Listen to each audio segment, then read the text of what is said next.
ये भी क्लियर?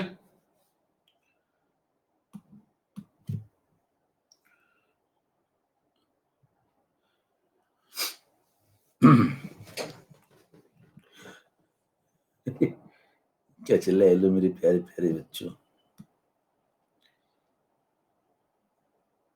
अन्याय चल रहा है। चलिए चलिए खेला शुरू करते हैं। ये भी क्लियर? फटाफट टाइप करिए।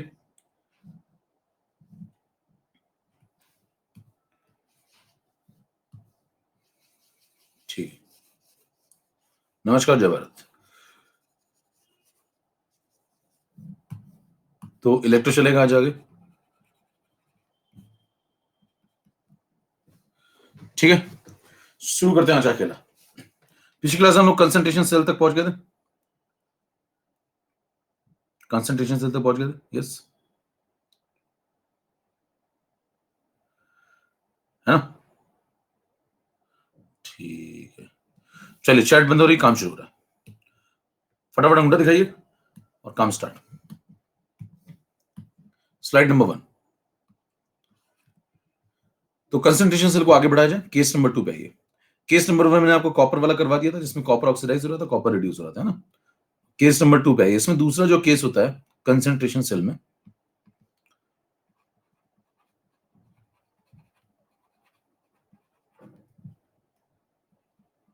वो सेकेंड एप्लीकेशन आप इसका कह सकते हैं, या सेकेंड केस जो इंपॉर्टेंट है वो कह सकते हैं हाइड्रोजन इलेक्ट्रोड, है ना?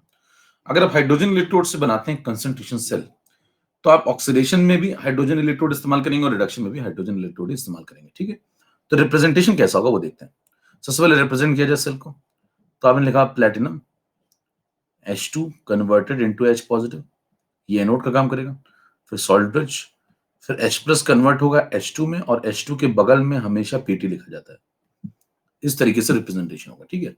अच्छा, उसके बाद आपसे कहता है कि ये वाली साइड कैसी है, तो ये वाली साइड एनोड है, हमेशा ऑक्सीडेशन वाली, और ये वाली हमेशा कैथोड है, रिडक्शन वाली। बीच में सॉल्ट ब्रिज लगा हुआ है, ये एक कंसंट्रेशन सेल है। अब ध्यान दीजिए, इसमें सिर्फ इसके चलने की एक ही वजह है, इनकी एक्टिविटीज का डिफरेंस। तो यहाँ पे जो H2 आपने गैसियस लिया हुआ है, इसको मान लेते हैं P1 ATM है इसका प्रेशर, यहाँ लिख देते हैं P1, ठीक है। तो ये P1 ATM पे है, इसकी एक्टिविटी ये। यहाँ जो H प्लस आपने लिया हुआ वो लिया हुआ है आपने C1 मोलर, तो ये इसकी एक्टिविटी है। यहाँ जो H प्लस लिया हुआ है दूसरी तरफ, वो लिया हुआ है आपने कुछ अलग, क्योंकि अलग नहीं लेंगे तो फिर सर्किट चलेगा ही नहीं। तो यहाँ पे लिया हुआ है C2 मोलर, जैसा पिछली बार हुआ था। और यहाँ पे जो प्रेशर आपने लिया हुआ, क्योंकि यहाँ पे देखिए गैस भी एक वेरिएबल है, तो उसका प्रेशर भी एक वेरिएबल है, तो कंसंट्रेशन की तरह इसका प्रेशर भी एक वेरिएबल है। तो मतलब आप कंसंट्रेशन सेल का मतलब ये मत समझिए बस कंसंट्रेशन ही वेरिएबल हो सकता है, प्रेशर भी वेरिएबल हो सकता है ना, क्योंकि P इक्वल टू CRT भी तो चल जाएगा, P इक्वल टू NRT भी चलता है ना। तो P इक्वल टू NRT चलेगा तो इसका मतलब प्रेशर भी तो कनेक्टेड है ना मोल से, तो यहाँ पे दूसरा वेरिएबल प्रेशर भी हो सकता है। तो यहाँ पे आप बात करेंगे P2, बराबर, और ये लिखेंगे आप P2 ATM। तो आप ऐसे समझिए कि अगर कोई गैस है तो PV equal to NRT follow करेगी, तो एक वेरिएबल उसका प्रेशर भी हो जाएगा, और अगर कोई एक्वस मीडियम में है तो उसका एक वेरिएबल कंसंट्रेशन हो जाएगा। तो दो वेरिएबल यहाँ पे काम कर रहे हैं, एक प्रेशर और दूसरा कंसंट्रेशन। अब इस स्केल में आगे बढ़ा जाए तो इस सर्किट को चलाने के लिए दो लोग जिम्मेदार हैं, एक तो कंसंट्रेशन और एक प्रेशर। आज जब सर्किट में आगे बढ़ेंगे तो इसकी रिएक्शन लिखें और इस पे नस्ट इक्वेशन लगाएं और इसकी पूरी बातें समझाएं, इस पे सवाल आएंगे, है ना। क्या क्या सवाल आएंगे वो धीरे धीरे आपको समझ में आएंगे। नंबर एक, बात पहले तो लिखना सीखें कि इसमें ऑक्सीडेशन क्या हुआ है और रिडक्शन क्या हुआ है। तो बताइए ऑक्सीडेशन में क्या हुआ है, H2 converted into H plus, तो लिख लेते हैं H2 H positive, 2 electron free हो जाएंगे। रिडक्शन की बात करें तो आप लिखेंगे 2H positive plus 2 electron give H2, ये रिडक्शन हुआ, ठीक है। तो इधर वाला मामला जो है ये ऑक्सीडेशन है, इधर वाला मामला ये रिडक्शन है, ये एनोड है, ये कैथोड है। दोनों को जोड़ दो, जब दोनों को जोड़ोगे तो फाइनल सेल रिएक्शन आपको मिल जाएगी। जोड़ते समय आप इस बात का ध्यान जरूर देंगे कि इलेक्ट्रॉन से इलेक्ट्रॉन कैंसिल हो रहे हैं या फिर नहीं हो रहे हैं, उनका कैंसिल होना बहुत जरूरी है। उससे पहले एक दो काम और समझ लें, जैसे यहाँ पे जो H2 गैसेस आपने लिया हुआ है ये एनोड वाला है, देखो ये एनोड वाला है। तो अगर ये एनोड वाला है तो यहाँ पे आप ये वाला डेटा लिखेंगे P1, तो यहाँ आएगा इसके नीचे P1 अंडरस्टूड ATM में, और यहाँ जो H प्लस लिखेंगे ये वाला आएगा यहाँ पे C1 मोलर, बराबर। तो ये बात आपको समझ में आनी चाहिए, कहाँ पे P1 आएगा कहाँ पे C1 आएगा। तो यहाँ पे मैंने लिख दिया शॉर्ट में मान लो C1, ठीक है, ये वाला जो C2 है वो देखिए, ये C2 इस P2 में कन्वर्ट हुआ, तो ये C2 कहाँ आएगा, ये C2 यहाँ पे आएगा, और ये वाला P2 कहाँ आएगा, ये वाला P2 यहाँ पे आएगा। तो यहाँ पे आप लिखेंगे क्या, C2, और यहाँ क्या लिखेंगे आप, P2। पॉइंट समझ में आ रहा है? इससे ये क्लैरिटी बनती है कि जब आप इलेक्ट्रॉन इलेक्ट्रॉन कैंसिल करेंगे और फाइनल से रिलेशन जोड़ के लिखेंगे, तो ऐसा नहीं कि आप उठा सब काट दें, कह रहे हैं H2 से H2 काट दो, इससे ये काट दो। देखिए इन दोनों का प्रेशर अलग अलग है, इन दोनों का कंसंट्रेशन अलग अलग है, तो पहले कौन आएगा बाद में कौन आएगा ये आपको दिखना चाहिए। तो लिखते हैं जरा, H2 और 2H पॉजिटिव, इधर भी और इधर भी, लेकिन जो इधर होंगे उनका डेटा आप अगर लगाएंगे तो इधर लगाएंगे क्या, P1, और यहाँ पे लगाएंगे C2, ठीक है, C2, यहाँ पे लगाएंगे C1 और साथ में लगेगा P2। ये पॉइंट समझ में आना चाहिए कौन सा वाला कहां पे आएगा, ठीक है। इसमें अगर गलती कर दी आपने तो फिर आपका पूरा सवाल ही गलत हो जाएगा। तो जो पहले वाले डेटा थे जिसमें P1 C1 इस्तेमाल किया मैंने, वो कौन से हैं, ये दोनों एनोड वाले डेटा, ये दोनों एनोड वाले हैं, और बाद में जो मैंने ये दोनों डेटा इस्तेमाल किए हैं C2 P2 वाले, वो दोनों कैथोड वाले। तो ऊपर वाले एनोड वाले डेटा और नीचे वाले ये कैथोड वाले, तो ये दोनों डेटा एक तरफ आ गए और ये दोनों डेटा दूसरी तरफ आ गए। अब सबसे इंपॉर्टेंट बात कि इसका ई नॉट सेल क्या लिखेंगे। तो मैंने आपको बताया था किसी भी कंसंट्रेशन सेल का ई नॉट सेल हमेशा 0 होता है, ठीक है। ऐसे अगर आप इसका लिखेंगे तो इसका ई नॉट क्या लिखेंगे, पहले वाले का ई नॉट H2/H पॉजिटिव, दूसरे वाले का क्या लिखेंगे आप, ई नॉट H+/H2। अच्छा, इसको रेफरेंस माना गया 0 वोल्ट, तो ये भी 0 वोल्ट होगा, पलटोगे तो फिर साइन ही तो पलटता है, तो क्या ऊपर +0 लिखे नीचे -0 लिखोगे। ऐसे ख्याल भी अगर आते हैं आपके दिमाग में तो ये प्रारंभिक लक्षण है। नजदीकी स्वास्थ्य केंद्र पे जाएं, तुरंत जांच कराएं। अब देखिए यहाँ पे इन दोनों को आप डायरेक्ट जोड़ सकते हैं, क्योंकि देखो यहाँ पे N1 की वैल्यू कितनी है 2, यहाँ N2 की वैल्यू कितनी है 2, और इस पूरे सर्किट में कितने इलेक्ट्रॉन का ट्रांसफर हुआ 2, तो 2 2 कट जाएगा। जब आप पढ़ते थे ना पिछली बार, N1 E1 + N2 E2 is equal to N3 E3, है ना। लास्ट वाले में N3 E3 कर लेना, मैंने मैसेज भी डाल दिया। पिछले लेक्चर में लास्ट में N3 E3 कर लेना वहां पे जहां पे मैंने मैसेज डाला हुआ है। समझ गए ना, यहाँ पे N1, यहाँ पे N2 और यहाँ पे N3 बोल दो। तो N1 भी कितना है 2, N2 भी कितना है 2, और यहाँ पे N3 भी कितना है 2, तो 2 2 कट जाएगा। तो आप डायरेक्ट जोड़ सकते हैं इन दोनों को, तो इसको और इसको जोड़ दो तो इसका ई नॉट सेल कितना आएगा, 0 वोल्ट। वैसे भी अगर आप देखिए इसका अगर x होता तो इसका -x होता, कोई और इलेक्ट्रोड अगर होता है, यहाँ पे जिंक होता है, यहाँ जिंक होता तो ये -x, ये पिछली क्लास में हमने देखा था। तो हमेशा ई नॉट सेल 0 वोल्ट आएगा। तो ये पॉइंट आपको समझ में आना चाहिए, किसी भी कंसंट्रेशन सेल में हमेशा ई नॉट सेल 0 ही आता है। तो एक ऑब्जेक्टिव आपसे पहले यही पूछेगा कि अगर इसके अंदर बताओ ई नॉट सेल की वैल्यू क्या है, 4 ऑप्शन दे देगा, 0, फिर कुछ प्लस में कुछ माइनस में, आप पता लगा जुड़ गया वहां कैलकुलेट करने में, तो फिर आपका हो गया। ठीक है, स्लाइड नंबर 2 पे आइए। अब स्लाइड नंबर 2 पे इस पे थोड़ा सा और समझना शुरू करेंगे कैसे काम करता है। तो फाइनल से रिलेशन को उठा लो भाई, ये वाले लास्ट वाले H2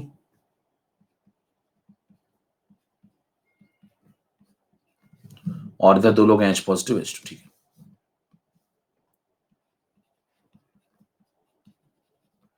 यहाँ गैसियस है, यहाँ पे एक्वस है। अच्छा, अब अगर आप Q लिखेंगे तो Q में सब कंसीडर होंगे, चारों के चारों। डेटा लिख लो सबका भी, चारों का। यहाँ पे कौन आएगा P1, यहाँ पे कौन आएगा C2। ध्यान दीजिए ये P1 C2 कैसे है वो यहाँ से क्लियर होना चाहिए। इधर आएगा C1 और P2, तो इधर आएगा C1 और यहाँ पे आएगा P2। नेक्स्ट इक्वेशन लगाएं। यही आपको सीखना है कि इसके ऊपर नेक्स्ट इक्वेशन लिखी कैसे जाती है। तो E cell is equal to E naught cell minus approx लगाना है यहाँ पे -0.06/2, 2 इलेक्ट्रॉन का चेंज हुआ है सर्किट में, log of product upon reactant. जो आप लिखेंगे तो ध्यान दीजिए यहाँ पे थोड़ा सा ध्यान देना होगा। चारों लोग कंसीडर होंगे, चारों की एक्टिविटी लिखी जाएगी, चारों में से कोई भी प्योर सॉलिड नहीं है। तो आप चारों की एक्टिविटी जब लिखेंगे तो यहाँ C1 के ऊपर क्या आएगा, स्क्वायर। देखो इसके ऊपर H प्लस स्क्वायर आएगा ना, तो यहाँ C1 के ऊपर क्या आएगा, स्क्वायर। समझ में आ रही बात। और ये P2 के ऊपर क्या आएगा, पावर 1, तो इसकी एक्टिविटी प्रेशर के फॉर्म में पावर 1। नीचे आप लिखेंगे तो इसके P1 के ऊपर क्या आएगा, पावर 1, और इस C2 के ऊपर क्या आएगा, पावर 2। ये लिखने का तरीका हुआ सही। अब इसमें ई नॉट सेल की वैल्यू कितनी लगाएंगे, 0। जैसे आप ऐसा करेंगे, ई नॉट सेल की वैल्यू 0 लगाएंगे तो ये हो जाएगा 0 E naught cell is equal to 0 put कर दिया, -0.06 divide by 2 log of C1 square into P2 divided by P1 into C2 square. इतना पॉइंट क्लियर। अब इतना पॉइंट क्लियर होने के बाद फिर आप इसको सॉल्व कर लें, थोड़ा सा और पलट के लिख लें। इसको अगर पलट के लिखें तो ऐसा लिख लें, E cell is equal to, minus को प्लस बना लो तो ये पलट जाएगा, तो ऊपर आ जाएगा 0.06 डिवाइड बाई 2, ऊपर आ जाएगा लॉग P1 और C2 स्क्वायर डिवाइड बाय, नीचे आ जाएगा कौन, C1 स्क्वायर इंटू P2। चलिए मामला यहां तक पहुंच गया, यहां तक क्लियर सबको से कुछ? चले नेक्स्ट पॉइंट देख लीजिए इसको एक बार।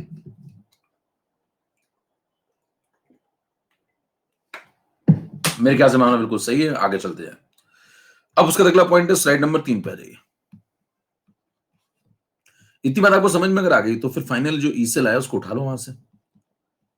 ई सेल आया है प्लस 0.06 डिवाइड बाई 2 लॉग, ऊपर कौन करना है भाई, P1 और C2 स्क्वायर, तो यहां लिख लो P1 और C2 स्क्वायर। ठीक है, नीचे कौन कौन है अभी, C1 स्क्वायर और P2, C1 स्क्वायर और P2। अब उसके बाद ये जो चार टर्म्स आए इनके ऊपर सवाल बनना शुरू होंगे। सबसे पहली चीज बताइए, ये सर्किट चलेगा कि नहीं चलेगा। पहला सवाल आया कि ये सर्किट चलेगा या नहीं चलेगा, तो आप कहेंगे चल सकता है। अगर देखिए आपसे कोई पूछे सर्किट चलेगा कि नहीं चलेगा, तो आप ये नहीं बोल देंगे हाँ चलेगा चलेगा, कंफर्म चलेगा, चलेगा भाई, सब चलते हैं, सब नहीं चलते हैं, सब नहीं चलते हैं लक्ष्मण, चलता सिर्फ एक ही है।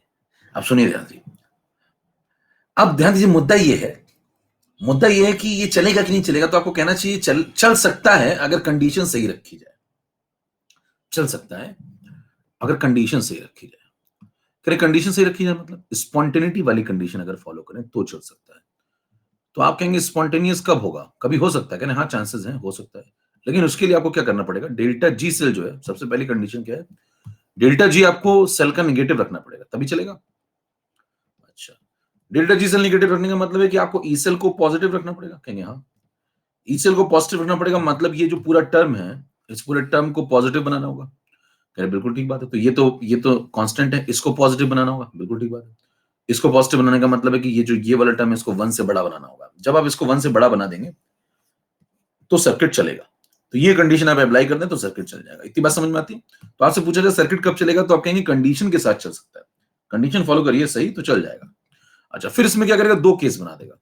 अब इसी के अंदर 2 केस बना दिए जाते हैं, क्योंकि क्वेश्चन इतना इसमें 4 वेरिएबल का क्वेश्चन अगर आपसे पूछेगा 1 2 3 4, तो कहानी थोड़ी कठिन लगती है देखने में। तो नीट वालों से इतना नहीं होता, और फिर आप भी तो हैं, तो वो क्या करते हैं, इसको थोड़ा आसान बना देते हैं। आसान कैसे बनाते हैं, एक बार आपको दे देगा P1 और P2 बराबर है क्वेश्चन में, और एक बार कह देगा C1 और C2 बराबर है क्वेश्चन में, तो आपके लिए क्वेश्चन थोड़ा आसान हो जाएगा और उनके लिए भी। मेरा क्या है, मैं तो हर जगह चल लेता हूं। तो आइए समझें केस नंबर 1। अगर P1 की वैल्यू P2 बराबर कर दें, अगर P1 की वैल्यू P2 के बराबर कर दें तो क्या हो जाएगा बताइए। P1 P2 के बराबर लिख दिया, अगर मान लीजिए क्वेश्चन में मेंशन कर दिया उसने P1 P2 के बराबर, या फिर इसको लिखने का तरीका ऐसा भी हो सकता है, कई बार आपको ऐसा लिखा मिलेगा कि जब आपको ये सेल देगा तो यहाँ पे देखिए क्वेश्चन में लिख देगा, क्वेश्चन में बता रहा हूँ यही सब मिलेंगे जो मैं बोल रहा हूँ अभी, यहाँ लिख देगा 180, यहाँ पे P2 की जगह लिख देगा 180। तो ये अगर 1 1 गिवन हो तो आप समझ जाना P1 P2 बराबर है, तो 2 ही वेरिएबल बचे, तो यानी कि सवाल यहाँ पहुंच गया। ठीक है, तो अगर P1 P2 बराबर है तो P1 P2 कट जाएंगे ना, और जब कट जाएंगे तो आपको आंसर क्या मिलेगा, तो आपको आंसर मिलेगा E cell is equal to 0.0591 upon 2 log of, यहां पे ऊपर कोई आएगा नीचे कोई आएगा कंसंट्रेशन का टर्म। अच्छा, ऊपर कौन सा आएगा, मैं बिना पीछे देखे लिख रहा हूं, देखिए कि बिना पीछे देखे कैसे लिख लेते हो ऐसे, याद है कि नहीं, याद तो कुछ याद तो मैं किसी को नहीं रखता, भूलने का खतरा बना रहता है। तो मुद्दा कि कैसे सब लिख रहा है कटाकट, यहाँ प्लस लगा लिया, यहाँ C2 ऊपर दिख गया, पीछे से देख के तो बात आती है ना, ये सब बात देखो यहाँ से तो आएगी ना, ये देखो ये जब कट जाएंगे तो फिर ये आ जाएंगे आप। लेकिन अगर आप लॉजिकल व्यक्ति हैं तो ये सब कैसे लिख रहा हूं मैं, बिना पीछे देखे, बिना पीछे वाली स्लाइड देखे, वो अभी आपको समझाऊंगा मैं आगे, बिना पीछे कैसे लिख रहा हूं वो समझाऊंगा आगे। ठीक है, आइए समझो। अब देखिए यहां पे स्पॉन्टेनिटी अगर है, अगर आपको सिस्टम अभी भी स्पॉन्टेनियस चाहिए, तो आपसे पूछेगा आप बताओ स्पॉन्टेनियस होने की क्या कंडीशन है। अब स्पॉन्टेनियस होने की क्या कंडीशन है, तो आप कहेंगे कंडीशन वही रहती है, स्पॉन्टेनियस होने की एक ही कंडीशन है, डेल्टा जी सेल नेगेटिव कर दो, ई सेल पॉजिटिव कर दो। क्या इसका मतलब ये वाला टर्म पॉजिटिव कर दें? हाँ, बिल्कुल ठीक पहचाना आपने। कह रहे फिर ये टर्म पॉजिटिव होने का मतलब इसको थोड़ा सही से लिख लो भाई, ऐसे लिख लो। आप इसको चाहें तो ऐसे लिख लें, E cell is equal to plus 0.0591 upon, अब देखो ये जो स्क्वायर है, ये वाला जो स्क्वायर वाला टर्म है, यहां भी स्क्वायर है, यहां भी स्क्वायर है, तो उसको नीचे ले आओ, तो बाई 2, यहां बन जाएगा 2 लॉग C2/C1, 2 से 2 काट दो, तो ये बन जाएगा, थोड़ा दिखने में आसान लगेगा, 0.0591 अपॉन, यहां पे आ जाएगा 1, और यहां बन जाएगा log ऑफ C2/C1। ऐसे भी लिख सकते हैं बात को। अब देखने में थोड़ा इजी पड़ेगा, तो इजी क्या पड़ेगा, देखो यहाँ पे ये जो आपने तैयार किया हुआ है इक्वेशन, इसको अगर आप पॉजिटिव बना ले तो सर्किट चल पड़ेगा। तो ऐसे पूछे सर्किट कब चल पड़ेगा, तो आप कहेंगे इसको पॉजिटिव बना लो, तो ये जो लॉग वाला टर्म है इसको पॉजिटिव बना लें, तो इसका मतलब ये हुआ कि log ऑफ C2/C1 को पॉजिटिव बनाना है। इसका मतलब C2/C1 को 1 से बड़ा बनाना है, तभी उसका लॉग पॉजिटिव होगा। इसका मतलब C2 को C1 से बड़ा रखना होगा। अगर आप ऐसा रखने में कामयाब हो जाते हैं तो आपका सर्किट चल पड़ेगा। तो आपसे पूछे ये सर्किट कब चलेगा, अगर P1 P2 बराबर है तो ये सर्किट कब चलेगा, तो आप कहेंगे जब C2 C1 से बड़ा होगा। तो ये आंसर आ गया। ये पूछा जाता है 4 ऑप्शन में। आपसे पूछा जाएगा अगर P1 P2, यही सवाल आते हैं बार बार, अगर P1 P2 दोनों बराबर है तो सर्किट कब चलेगा, 4 option, C2 greater than C1, C2 less than C1, C2 equal to C1, कह नहीं सकते, तो आप ये टिक करेंगे। क्लियर है, एक क्वेश्चन खत्म ये वाला। नेक्स्ट पे चलिए, केस नंबर 2। केस नंबर 2 यहीं पे इसका बनाया, अगर स्लाइड नंबर 5 पे जाइए।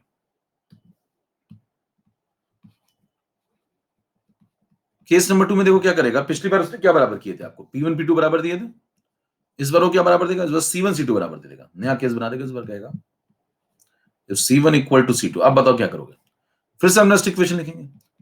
इस बार आप लिखेंगे E cell is equal to plus 0 point, पीछे से लिख रहे हैं, वहां से देखना जहां से इक्वेशन आई थी, बाई 2 लॉग ऑफ, अब यहां पे देखिए ऊपर कौन नीचे कौन, ये मैं सोच रहा हूं, अब मैं पीछे नहीं देख रहा हूं, मैं अगर बिना पीछे देखे लिखूं तो भी मैं लिख सकता हूं, ठीक है। अब वो कैसे, वो भी आगे समझ में आएगा, फिलहाल बिना पीछे लिखे आगे कैसे लिख रहा हूं वो भी देखिए आगे समझ में आएगा। यहां लिखा मैंने P1, यहां लिखा मैंने P2, अब चेक कर लीजिए पीछे यही आएगा। अगर आप पीछे जाके देखते हैं थोड़ा सा, तो अगर ये दोनों व्यक्ति बराबर हो जाएंगे तो कट जाएंगे, तो बचेगा P1 डिवाइड बाई P2। देख लो, चाहो तो इसको 0.06 लिख लो या फिर 0.0591 लिखे रहने, ठीक है। तो ये आ गया, ठीक है। अब मुद्दा ये है कि अगर ये आ गया तो अब इसमें लगाओ भाई सर्किट की स्पॉन्टेनिटी कब होगी, कोई पूछे आपसे सर्किट ये स्पॉन्टेनियस कब होगा, तो आप उसको कहेंगे वही वही लॉजिक होते हैं, हर बार एक ही कंसेप्ट लगाना है आपको। स्पॉन्टेनियस कैरेक्टर आपको तब मिलेगा जब सिस्टम का डेल्टा जी नेगेटिव होगा, ठीक है। तो जब ई सेल पॉजिटिव होगा, ठीक है, ई सेल पॉजिटिव तब होगा जब ये वाला टर्म पॉजिटिव होगा। ये वाला टर्म पॉजिटिव होने का मतलब log P1 बाई P2 की वैल्यू पॉजिटिव होनी चाहिए, इसको पॉजिटिव बनने के लिए P1 बाई P2 1 से बड़ा होना चाहिए। इसका मतलब आंसर आ चुका है, P1 P2 से बड़ा रखा जाए। अब देखिए मामला फंस गया भैया, एक बार कंडीशन आई कि P1 बड़ा है, मतलब वन वाला बड़ा, देखो वन वाला वेरिएबल बड़ा है, और एक बार कंडीशन पीछे आई थी 2 वाला वेरिएबल बड़ा, देखो C2। तो क्या दोनों बार आंसर पलट रहे हैं? अच्छा, क्या इसमें कुछ गड़बड़ हो गया क्या, इसको या तो सही कर दें क्या, दोनों जगह P2, वहां देखो C2 C1 से बड़ा था, तो क्या यहाँ पे P2 P1 से बड़ा लिख दें, ये ठीक है, बर्दाश्त कर लेंगे। सही है गलत है, दोनों सही है, कोई गलत हो गया।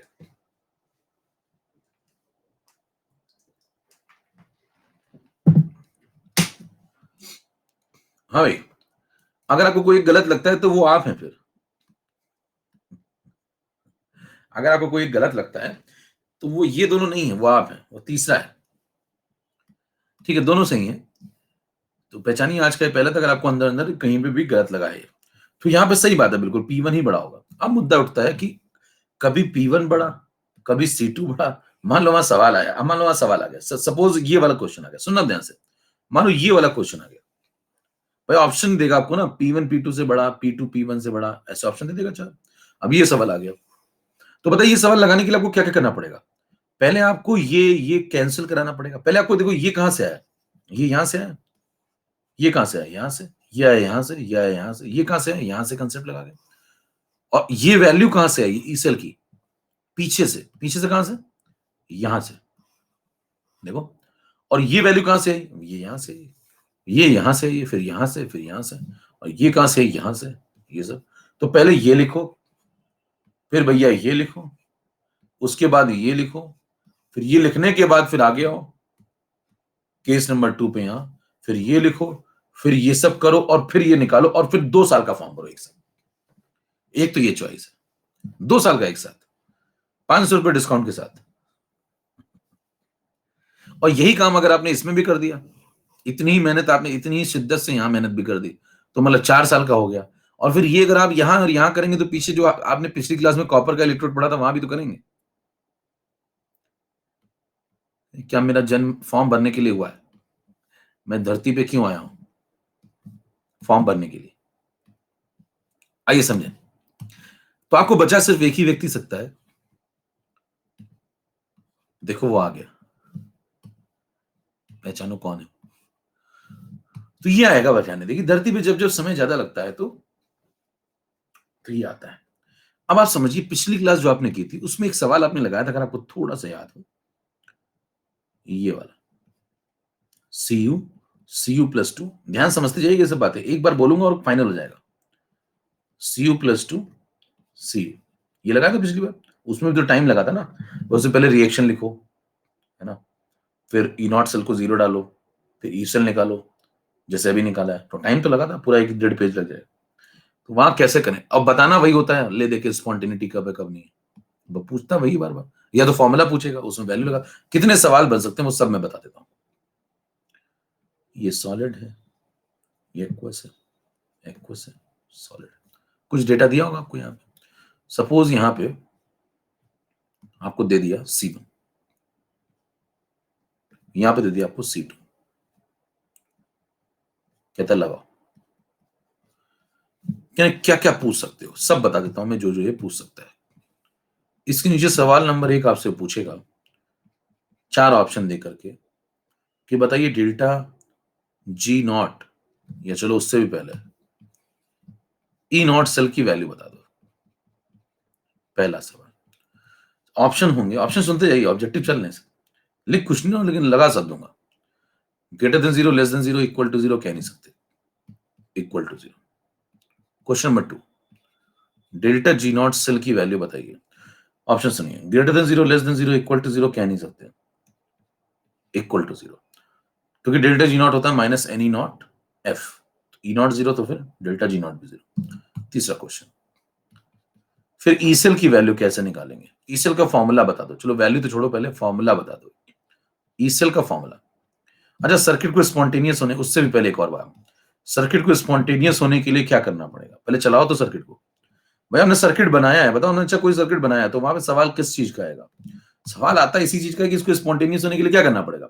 अच्छा एक बात बताओ, कॉमन सेंस की बात बताओ, एक सर्किट बनाया उसने, तो आपको वो सर्किट चलाना चाहता है या बंद करना चाहता है? चलाना चाहता है ना पहले, चलाना ही चाहता है ना पहले। तो चलाने के लिए वो क्या करेगा? चलाने के लिए कुछ ऐसी कंडीशन लगाएगा, तो वही तो पूछेगा आपसे। तो सवालों में क्या पूछा जाता है? स्पॉन्टेनिटी के लिए पूछा जाएगा सवाल या नॉन स्पॉन्टेनिटी के लिए? स्पॉन्टेनिटी के लिए।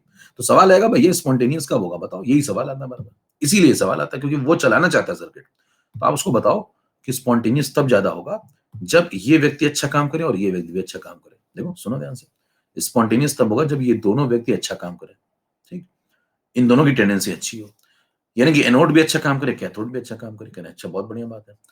एनोड कैसे अच्छा काम करेगा? जब ये इसमें अच्छा कन्वर्ट हो रहा हो। कैथोड कब अच्छा काम करेगा? जब ये Cu+2 Cu में अच्छा कन्वर्ट हो रहा हो।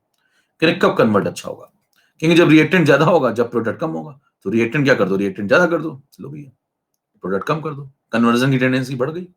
यहाँ पे अच्छी टेंडेंसी कब होगी? जब रिएक्टेंट ज्यादा होगा और प्रोडक्ट कम होगा, कन्वर्जन की टेंडेंसी बढ़ गई। अगर आप ये बातें फॉलो करते हैं, सिंपल लॉजिक है बिल्कुल, देखिए बेसिक प्लेन लॉजिक, रिएक्टेंट ज्यादा प्रोडक्ट कम, रिएक्टेंट ज्यादा प्रोडक्ट कम, ये भी टेंडेंसी जोरदार, ये भी टेंडेंसी जोरदार, तो पूरा सर्किट भी जोरदार, स्पॉन्टेनिटी आएगी।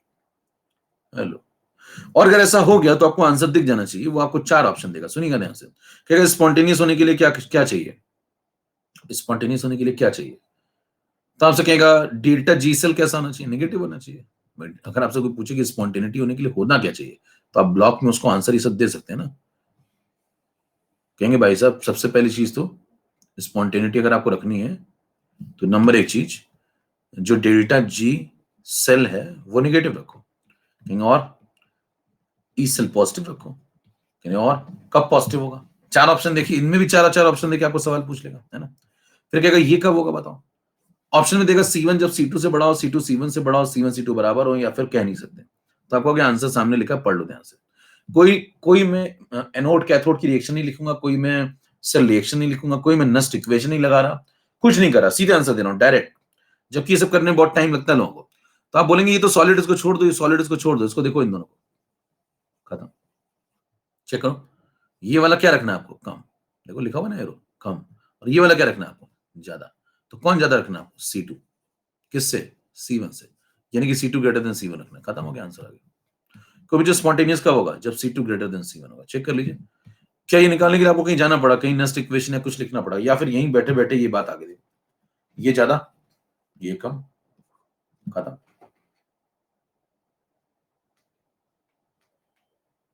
हेलो, बात समझ में आ रही, थोड़ी बड़ा क्लियर है पॉइंट। तो अगर आपको दिमाग चलता है तो फिर कहानी ही खत्म हो जाती है। देखिए, सिंपल लॉजिक लगाना है, एनोड को अच्छा काम कराओ, कैथोड को अच्छा काम करो, सर्किट अच्छा काम करेगा। रिएक्टेंट ज्यादा रखो, प्रोडक्ट कम रखो, रिएक्टेंट ज्यादा रखो, प्रोडक्ट कम रखो, बस खत्म। तो इसको ज्यादा रखेंगे, इसको कम रखेंगे, खत्म। ये इससे ज्यादा होगा, ये तो सॉलिड है। चलिए भाई, एक काम ये खत्म। ये हो गया सवाल नंबर 1, सवाल नंबर 2, सवाल नंबर 3, सवाल नंबर 4, सवाल नंबर 5। अभी तक आप 5 सवाल लगा चुके हैं। अगर आप ध्यान से देखें, मैं सब पे ऑब्जेक्टिव बना सकता हूं। सवाल नंबर 6, सवाल नंबर 6 आएगा न्यूमेरिकल टाइप का। ये देखिए, ये तो एनालिटिकल सवाल हो गए। तो ये सब तो एनालिटिकल सवाल हो गए कि चलो ये ऑप्शन बता दो आप 4 पॉजिटिव नेगेटिव, इसमें भी पॉजिटिव नेगेटिव, इसमें बड़ा छोटा बता दिया तुमने, है ना। तो ये तो हो गए मतलब एनालिटिकल सवाल। हालांकि ये भी न्यूमेरिकली सॉल्व हुए हैं, लेकिन एनालिटिकल सवाल है। अब मैथमेटिकल सवाल क्या आएगा, मैथमेटिकल एक ही आ सकता है इसमें, ई सेल निकालो। क्योंकि ई नॉट सेल तो पता ही है आपको 0 है, तो ये तो पूछेगा नहीं। ई सेल बताओ। अब ई सेल बताएगा तो उसका फॉर्मूला पता होना चाहिए। अब फंस गया मामला। अब ध्यान दीजिए, ई सेल का फॉर्मूला वो जो एक आया था ना, 0.9 करके लॉग ऑफ समथिंग समथिंग, वो आपको फिर निकालने के लिए कहां जाना पड़ता है, फिर से नर्स इक्वेशन के पास। बताओ, ई सेल का वो फॉर्मूला निकालने के लिए वो नर्स से ही तो आया ना, फिर से आप गए नर्स के पास, नर्स पता लगा सुई लगा रही है, अब फिर लौट आए। समझ रहा, नर्स ने आपको लगा दी सुई, अब फिर लौट आए। तो मुद्दा है वहां क्या करेंगे, क्या करेंगे वहां, क्या सुई लगभग लौट आएंगे। अब सुनिए, देखिए, अगर अच्छा बताइए स्पॉन्टेनिटी रखनी है, तो स्पॉन्टेनिटी रखने के लिए बताओ ई सेल को क्या रखना पड़ेगा, बताओ। पॉजिटिव। ई सेल को क्या रखना पड़ेगा, पॉजिटिव। स्पॉन्टेनिटी का ही सवाल पूछेगा वो आपसे। तो ई सेल को पॉजिटिव रखोगे तो प्लस लगा दे, शुरुआत प्लस से करें। बताइए, ई सेल को आपको पॉजिटिव रखना है ना, तो सब कुछ पॉजिटिव पॉजिटिव से शुरू करो एकदम। अच्छा, ई नॉट सेल कहां गया, वो तो 0 हो गया, वो तो दिखेगा ही नहीं। तो आप आगे से बढ़िए, E cell is equal to E naught cell, E naught cell 0। आगे बढ़िए तो पॉजिटिव से शुरू करिए। पॉजिटिव के बाद क्या आएगा, पॉजिटिव के बाद आएगा 0.0591, वही आता है, और क्या आता है। और डिवाइड बाय क्या आता है, कितने इलेक्ट्रॉन का लेन देन हुआ, कितने का लेन देन हुआ, यहाँ दिख ही रहा साफ साफ। बताइए कितने का लेन देन हुआ, कि आपको यहाँ नहीं नजर आ रहा। ये 0 में है, ये +2 में है तो 2 का लेन देन हुआ, ये 2 में है, ये 0 में तो 2 का लेन देन हुआ। लिख दें यहाँ पे 2 सीधे, ठीक। लॉग, आगे बढ़ जाओ। आगे बढ़ जाओगे तो ऊपर कौन आएगा, बस देखिए यहां तक आप पहुंच गए, अब ऊपर कौन आएगा। 2 लोग हैं आपके पास, ऑप्शन में आपके पास 2 लोग हैं ऊपर नीचे रखने के लिए। देखिए सॉलिड तो नहीं आएगा, तो एक्टिविटी 1 रखता है। तो या तो आपको कंफ्यूजन ये हो रहा होगा कि C1 ऊपर आएगा, या फिर कंफ्यूजन ये हो रहा होगा C2 नीचे आएगा। बात एक ही है। हाँ हाँ, सही कह रहे हो, दोनों बातें एक ही हैं। सही बात आप सुनिए, या तो आपको कंफ्यूजन ये होना चाहिए कि C1 ऊपर आएगा, या तो कंफ्यूजन ये होना चाहिए कि C2 ऊपर आएगा। अब दोनों एक ही बात है। सुबह सुबह इतना दिमाग लगा देता है यार, ये तो तुम्हें पूरे दिन में नहीं खर्च करता, और ये 1.5 घंटे में ले जाता है मेरा। अब मेरे को एक बात बताइए, ये कंफ्यूजन है आपको कि ऊपर कौन आएगा। अच्छा, वो ऊपर कौन आएगा नीचे कौन आएगा ये देखने के लिए फिर वहां पे भी जो है नस्ट इक्वेशन लिखते हैं सब लोग, सभी लोग लिखते हैं वहां नस्ट इक्वेशन, सब लोग मतलब पढ़ने वाला, पढ़ाने वाला, कॉपी चेक करने वाला, सब नस्ट इक्वेशन लिख, और कोई चारा ही नहीं। कंफ्यूजन हो जाता है कि भाई साहब, और फिर समय लगता है, फिर फॉर्म आते हैं, फिर हर साल आप इंतजार करते हैं कि पोखरियाल जी डेट बताएंगे, वो डेट बता नहीं रहे। तो मुद्दा फंस गया मामला। अब मुद्दा ये है कि फंस गया मामला, तो बताइए यहाँ पे ऊपर क्या लिखें। ऊपर वो लिखें, देखिए आपको ई सेल कैसा बनाना है, पॉजिटिव। ई सेल कैसा बनाना है आपको, पॉजिटिव। अब बताओ, पॉजिटिव बनाना है तो पॉजिटिव बनाने के लिए आपको क्या करना पड़ेगा, बताओ। पॉजिटिव बनाने के लिए क्या करना पड़ेगा, इस पूरे जो आगे जो भी आप लिख रहे हैं, यहां हमने प्लस लगा दिया, यहां हमने प्लस लगा दिया, तो अब आगे जो भी लिखेंगे वो पॉजिटिव होना चाहिए। स्पॉन्टेनिटी रखनी ना आपको, तो आगे आप जिसके प्लस के आगे जो भी लिखेंगे वो सब पॉजिटिव होना चाहिए। अब बताओ, ये तो पॉजिटिव है, तो लॉग के अंदर जो लॉग पूरा बनना चाहिए वो भी पॉजिटिव होना चाहिए। अच्छा, लॉग पूरा पॉजिटिव कब बनेगा, जब ये जो अंदर आएगा वो 1 से बड़ा होना चाहिए, देखो तभी तो पॉजिटिव बनेगा। तो यहां 1 से बड़ी चीज आनी चाहिए। अच्छा, कोई बात पहले से पता है, ये बात आपको पहले से पता है कि स्पॉन्टेनिटी तभी आएगी जब C2 C1 से बड़ा होगा। तो अगर आप चाहते हैं कि यहाँ पे जो बने वो 1 से बड़ा बने, तो आपको जाहिर सी बात है ऊपर बड़ी चीज लिखनी होगी और नीचे छोटी चीज लिखनी होगी, तभी तो 1 से बड़ा बनेगा रेशियो। तो ऊपर आप बड़ी चीज लिखेंगे तो ऊपर कौन आएगा? C2, और नीचे छोटी चीज लिखेंगे तो नीचे कौन आएगा? C1। मौज आ गई तो कीबोर्ड तोड़ डालिए। पीछे जाके चेक कर लीजिएगा, ये नेक्स्ट इक्वेशन आई थी पिछली क्लास में। टाइप करेगा जब हमेशा एक लेक्चर नंबर पिछला वाला मिल जाएगा आपको कंसंट्रेशन सेल में, यही नेक्स्ट इक्वेशन आई थी, इसी से आंसर निकाला था।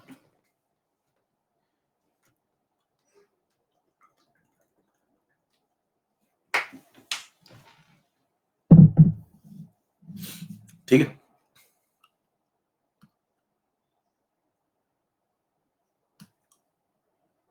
क्लियर?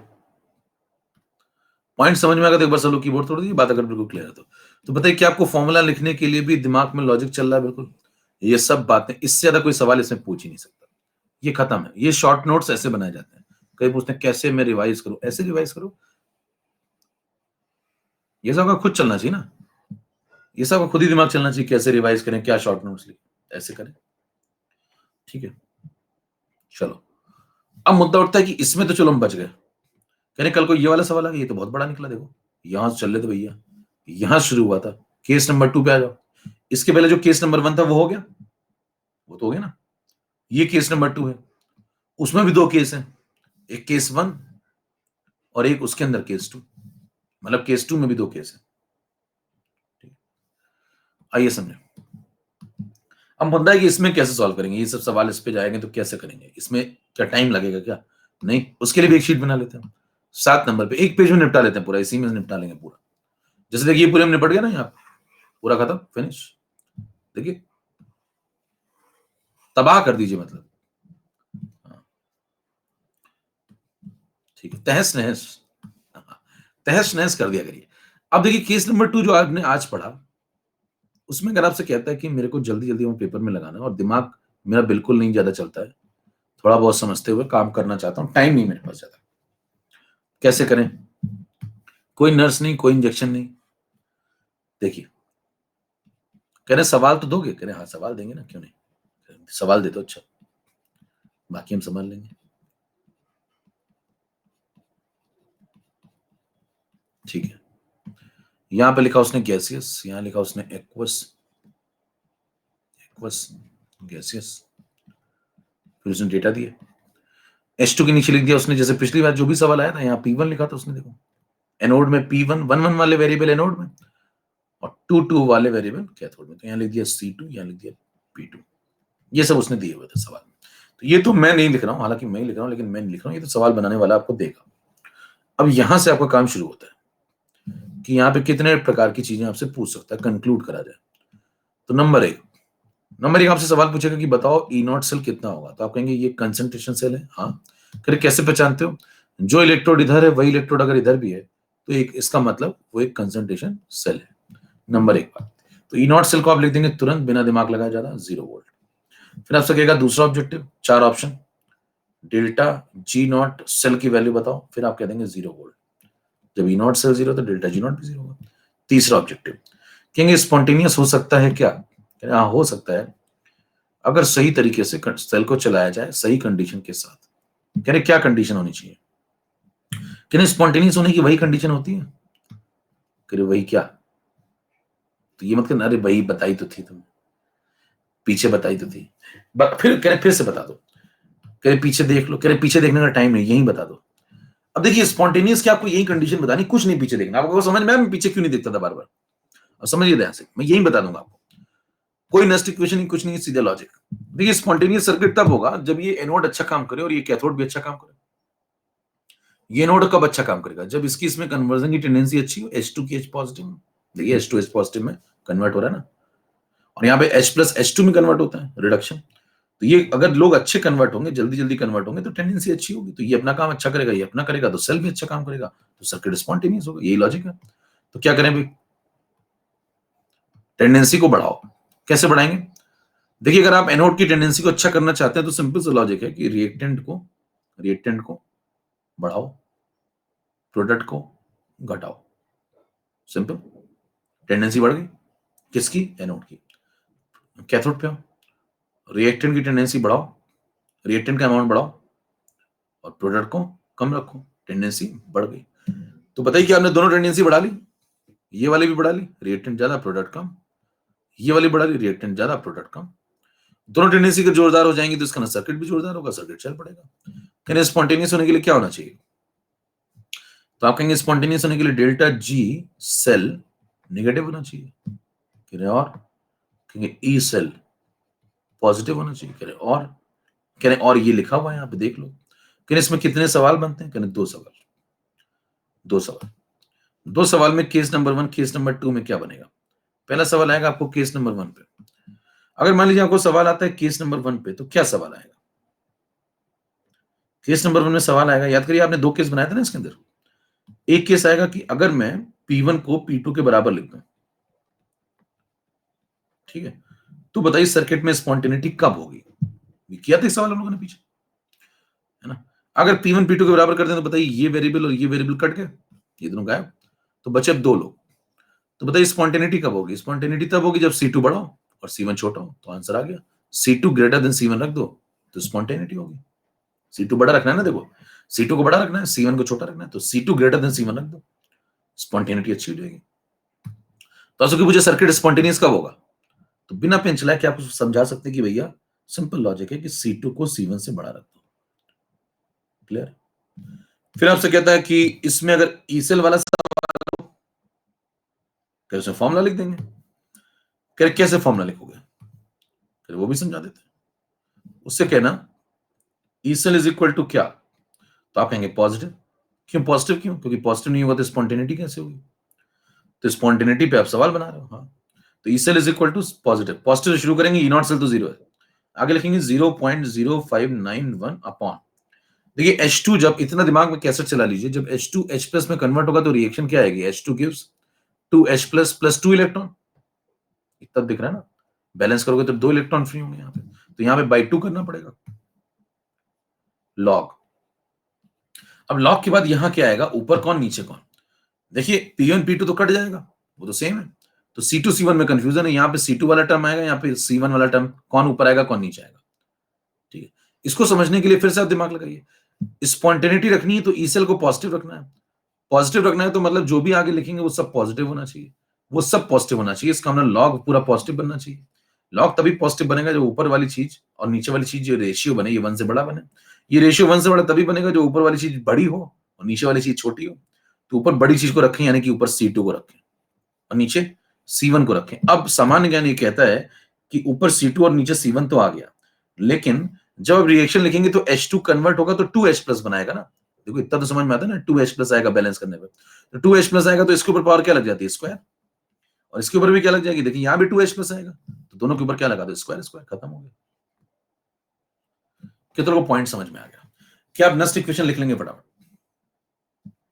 और बताइए इसके बाद अगर आपको थोड़ा सा इसको मॉडिफाई करना है तो मॉडिफाई कर लो। E cell is equal to क्या लिख लो? प्लस 0.0591 अपॉन लिखना, अगर आपको 1 तो 1 लिख लो, 2 यहां से गायब कर दो, लेकिन जब ऐसा लिखोगे तो यहां लिख देना C2/C1। बताइए भाई पॉइंट क्लियर? क्या 2 2 कट गया? 2 बाहर आ गया, कट गया। देखो ये वाला 2 देखो यहाँ पे स्क्वायर होगा, यहाँ आ जाएगा, तो 2 से 2 कट जाएगा तो यहाँ 1 आ जाएगा। तो यहाँ अगर 1 लिखना है तो यहाँ C2/C1 लिखो, यहाँ 2 लिखना है तो स्क्वायर स्क्वायर लगाओ, पलट के देख लो। ये देखिए केस नंबर 1 है। ये करने के लिए ये किया आपने, फिर देखो ये लिखा, सेम आंसर है, और ये किया। चेक कर लीजिए ये सब बातें करने के लिए क्या आपको ये सब करना पड़ता था?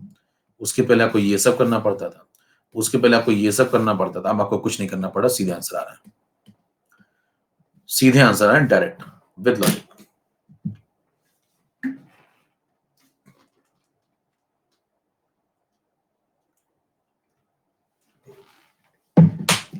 मजा आ रहा है तो भैया कीबोर्ड तोड़िए, इससे पता चले कि जनता सही है कि कैसी है, क्योंकि सही बातें गलत लोगों के सामने करी तो गलत हो जाती है। व्यक्ति भी सही होना चाहिए।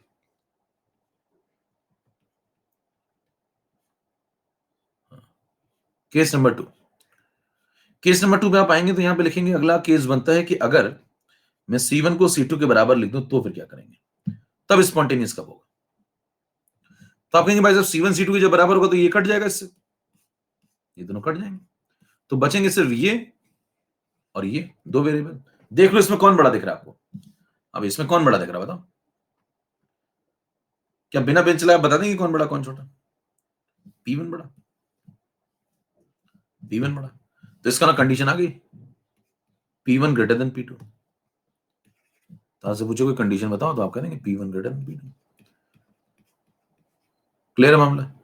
इसीलिए देखिए मामला पलटा था, वहां C2 बड़ा था, यहाँ P1 बड़ा है। तो बात मेरे ख्याल समझ में आ रही होगी। अब बताइए फटाफट, क्या आप इसके आगे नस्ट इक्वेशन में लिख लेंगे? क्या लिखेंगे? E cell is equal to, E cell is equal to क्या? पॉजिटिव, पॉजिटिव है ना? पॉजिटिव के बाद, पॉजिटिव के बाद ये सब कहां से लाते हो?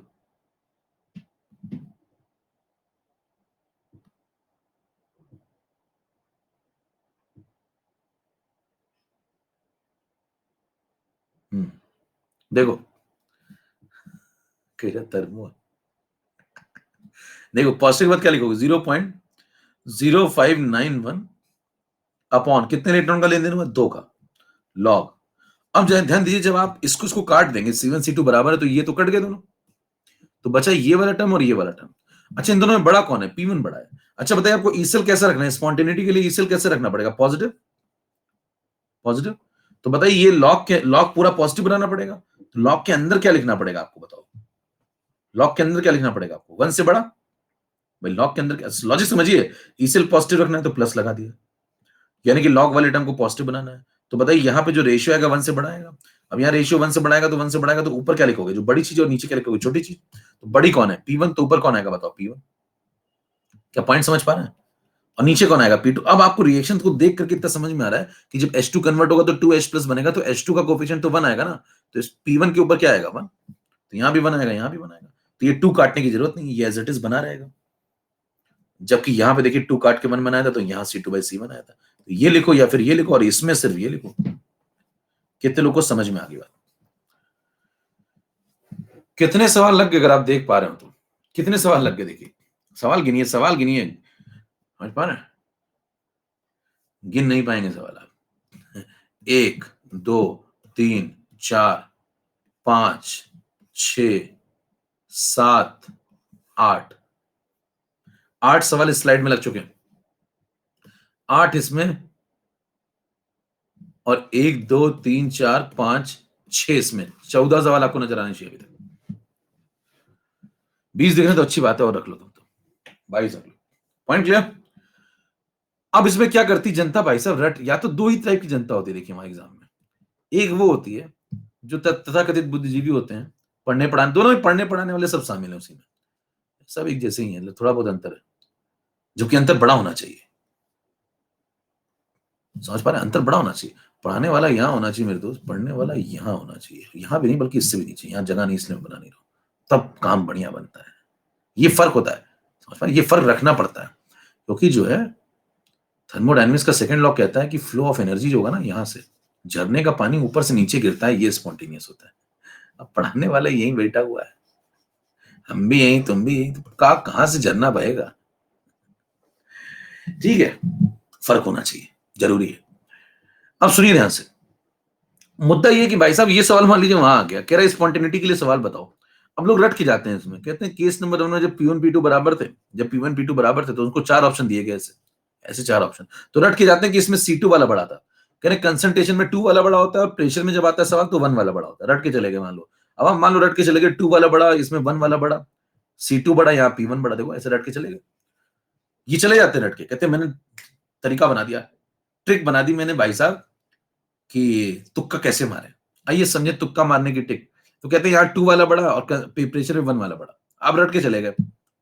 अब भैया आप रट के चले गए तो वहां उसने क्या कर दिया? वहां उसने कर दिया, यहाँ पे P1 की जगह लिख दिया P2 C2, यहाँ P2 C2 कर दिया, और यहाँ लिख दिया C1 P1। आप लगे बड़े, आप कह रहे 2 नंबर, बगल वाले से पूछे कौन से नंबर वाला बड़ा था, कह रहे 2 नंबर, आपका 3 4 हो जाएगा। यहाँ लिख दिया उसने मान लो P3 C3, यहाँ लिख दिया C4 P4।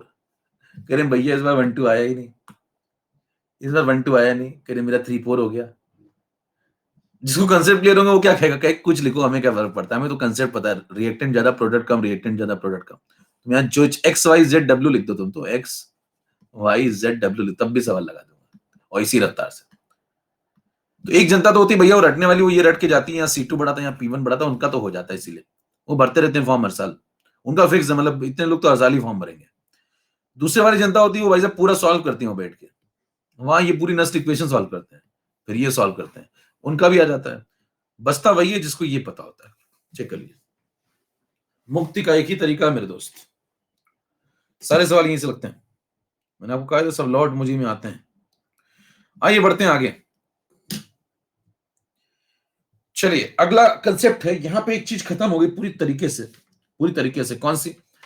इलेक्ट्रोकेमिकल सेल पूरी तरीके से बेइंतहा तरीके से तबाह हो चुका है।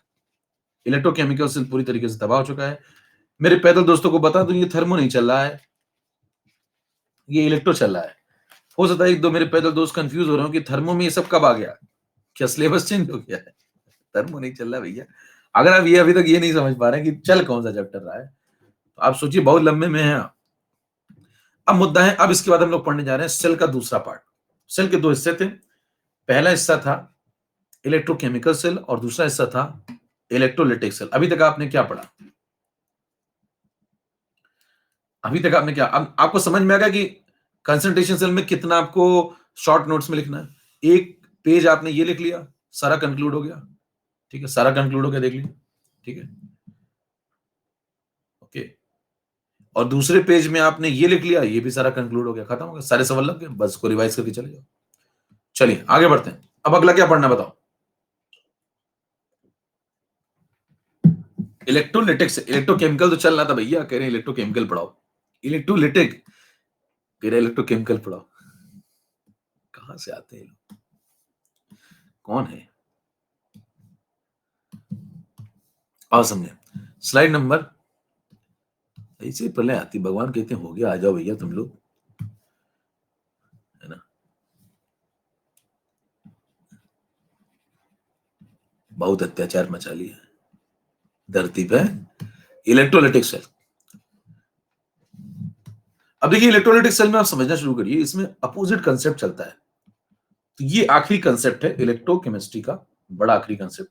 इसको आप समझ लेंगे तो आपका ये खत्म, उसका इलेक्ट्रोकेमिस्ट्री लगभग लगभग खत्म ही है।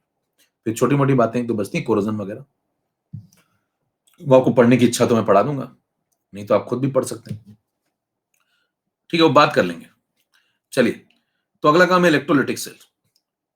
तो इलेक्ट्रोलिटिक सेल में आइए, कि कुछ लोग बहुत जल्दी जल्दी नए चैप्टर चाहिए ना, तो उनके लिए बोल रहा हूँ, मान लो आपको बहुत, खुद पढ़ सकते हैं तो पढ़ लीजिएगा सर, कोरोजन वगैरह, कोई दिक्कत नहीं, अपने नया चैप्टर शुरू कर देंगे। In this electrical energy is converted into chemical energy।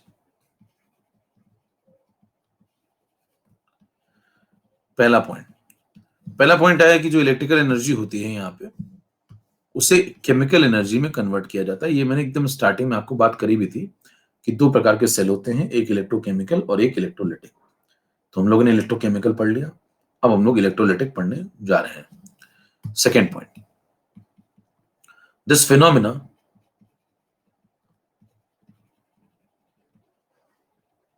is known as electrolysis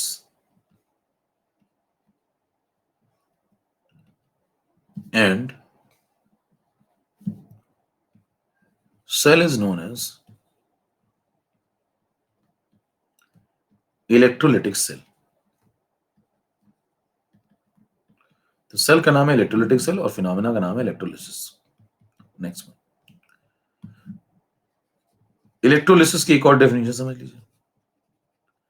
electrolysis means the decomposition of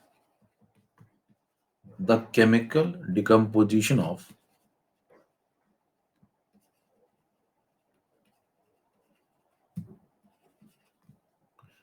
electrolyte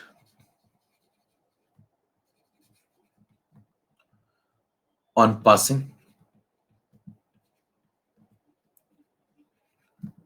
electric current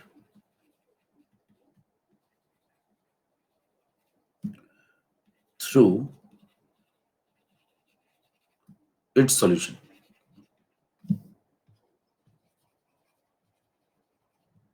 ठीक है। देखिए क्या कह रहे हैं, समझिए ध्यान से। आपसे कह रहे हैं कि इलेक्ट्रोलिसिस क्या होती है? तो इलेक्ट्रोलिसिस का मतलब है केमिकल डिकम्पोजिशन कर रहे हैं। किसका? इलेक्ट्रोलाइट का। कब होगा? जब हम इलेक्ट्रिक करंट पास करेंगे उसके सॉल्यूशन के थ्रू। ठीक है। तो बिजली की वजह से, देखिए बिजली आएगी, बिजली की वजह से बंटवारा हो जाता है किसके बीच में? इलेक्ट्रोलाइट के बीच में।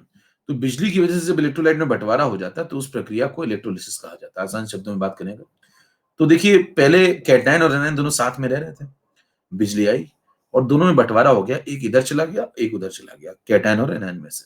तो वो जो बंटवारा है उसी को बोलते हैं, टेक्निक पढ़े लिखे लोग, केमिकल डिकम्पोजिशन। उसी से आपको क्या मिलेंगे? Chemical product. और उसी से आपको क्या मिलेगी? Chemical energy. ठीक है।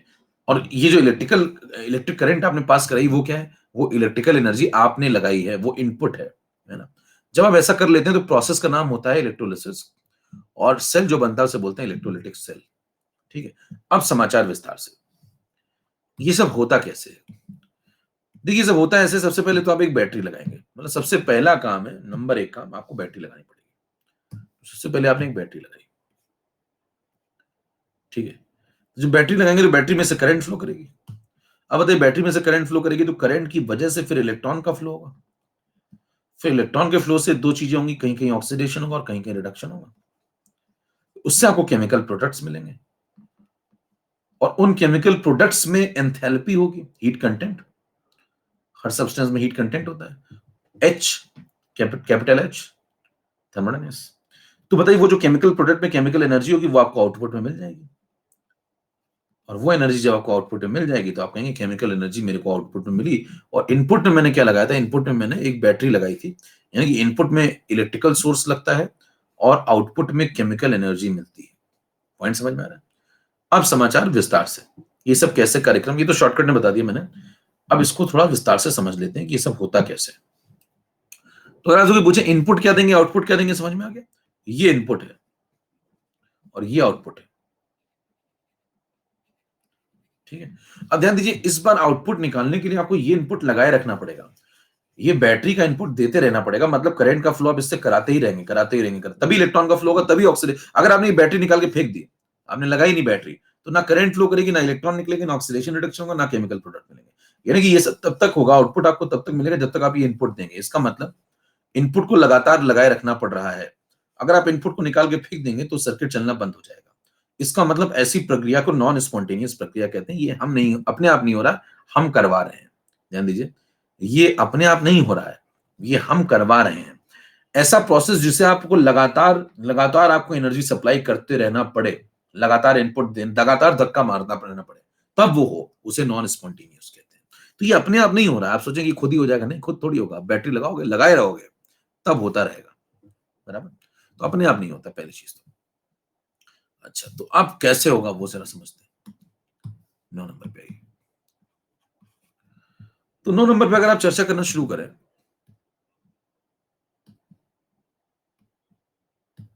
अच्छा कई लोग क्या करते हैं, पहले ही पढ़ लेते हैं कि नहीं इलेक्ट्रोलिटिक, कई लोग इलेक्ट्रोलिटिक पहले पढ़ा देते हैं, इलेक्ट्रोकेमिकल बाद में पढ़ाते हैं। तो भैया मेरे दोस्त, अगर आप इलेक्ट्रोलिटिक पहले पढ़ा दोगे तो यहां इनपुट में बैटरी लगा दी आपने पहले ही, तो ये बैटरी आई कैसे, बनी कैसे? पहले ये तो समझाओ। पहले बैटरी बना तो लो, फिर लगाओगे ना। तो पहले आप, मैं क्या कर रहा हूं, पहले डैनियल सेल पढ़ा, पहले बैटरी पढ़ी, तो अभी आप बैटरी बना रहे थे। देखिए अभी तक आप क्या कर रहे थे, बैटरी बना रहे थे, कैसे बनती है, कैसे काम करती है, वो समझ रहे थे। बैटरी बन गई, कंसेप्ट समझ में आ गया, अब उस बैटरी को यहां पे मैंने लगा दिया। अब वो मेरे लिए केमिकल प्रोडक्ट बना रही है। तो पहले बैटरी बनाना सीखना चाहिए, फिर उसको लगाना सीखना चाहिए। तो कई लोग पहले ही बैटरी लग जाती है उनकी। ठीक है, जीवन सबका चल रहा है। कई लोग आयनिक पढ़ेंगे, आयनिक आपको वहीं से पढ़ाना शुरू कर देंगे। मैंने कहा था ना, आयनिक शुरू कर देते हैं, सीधे कहते हैं भैया सीधे पीएच निकालना शुरू करो स्ट्रॉन्ग एसिड का। अबे पानी कहाँ है, कुछ तो बताओ पहले। पानी पता नहीं तुम्हें, पीएच निकाले डाल लो। तो सबका चल रहा है, थोड़ा बहुत तो चलता ही है सबका। ठीक है, 9 नंबर पे आई, केस नंबर 1। केस नंबर 1 पे है। अब एक एक करके मैं आपको सारे केसेस समझा रहा हूं जिसमें इलेक्ट्रोलिसिस के आपको प्रोडक्ट समझने होंगे। ठीक है, 1 मिनट में आ रहा हूं। 1 मिनट आप तब तक ये देखिए, जल्दी से जरा। एक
सॉरी, अभी सही है, अभी सही है, सही है? चलो, इलेक्ट्रोलिसिस ऑफ मॉल्टन NaCl, ठीक है नहीं? अब चलिए, सही है तो फिर अंगूठा दिखा दीजिए सब लोग, ये भी क्लियर? चलिए, तो मॉल्टन NaCl पे चर्चा करना शुरू करें फटाफट।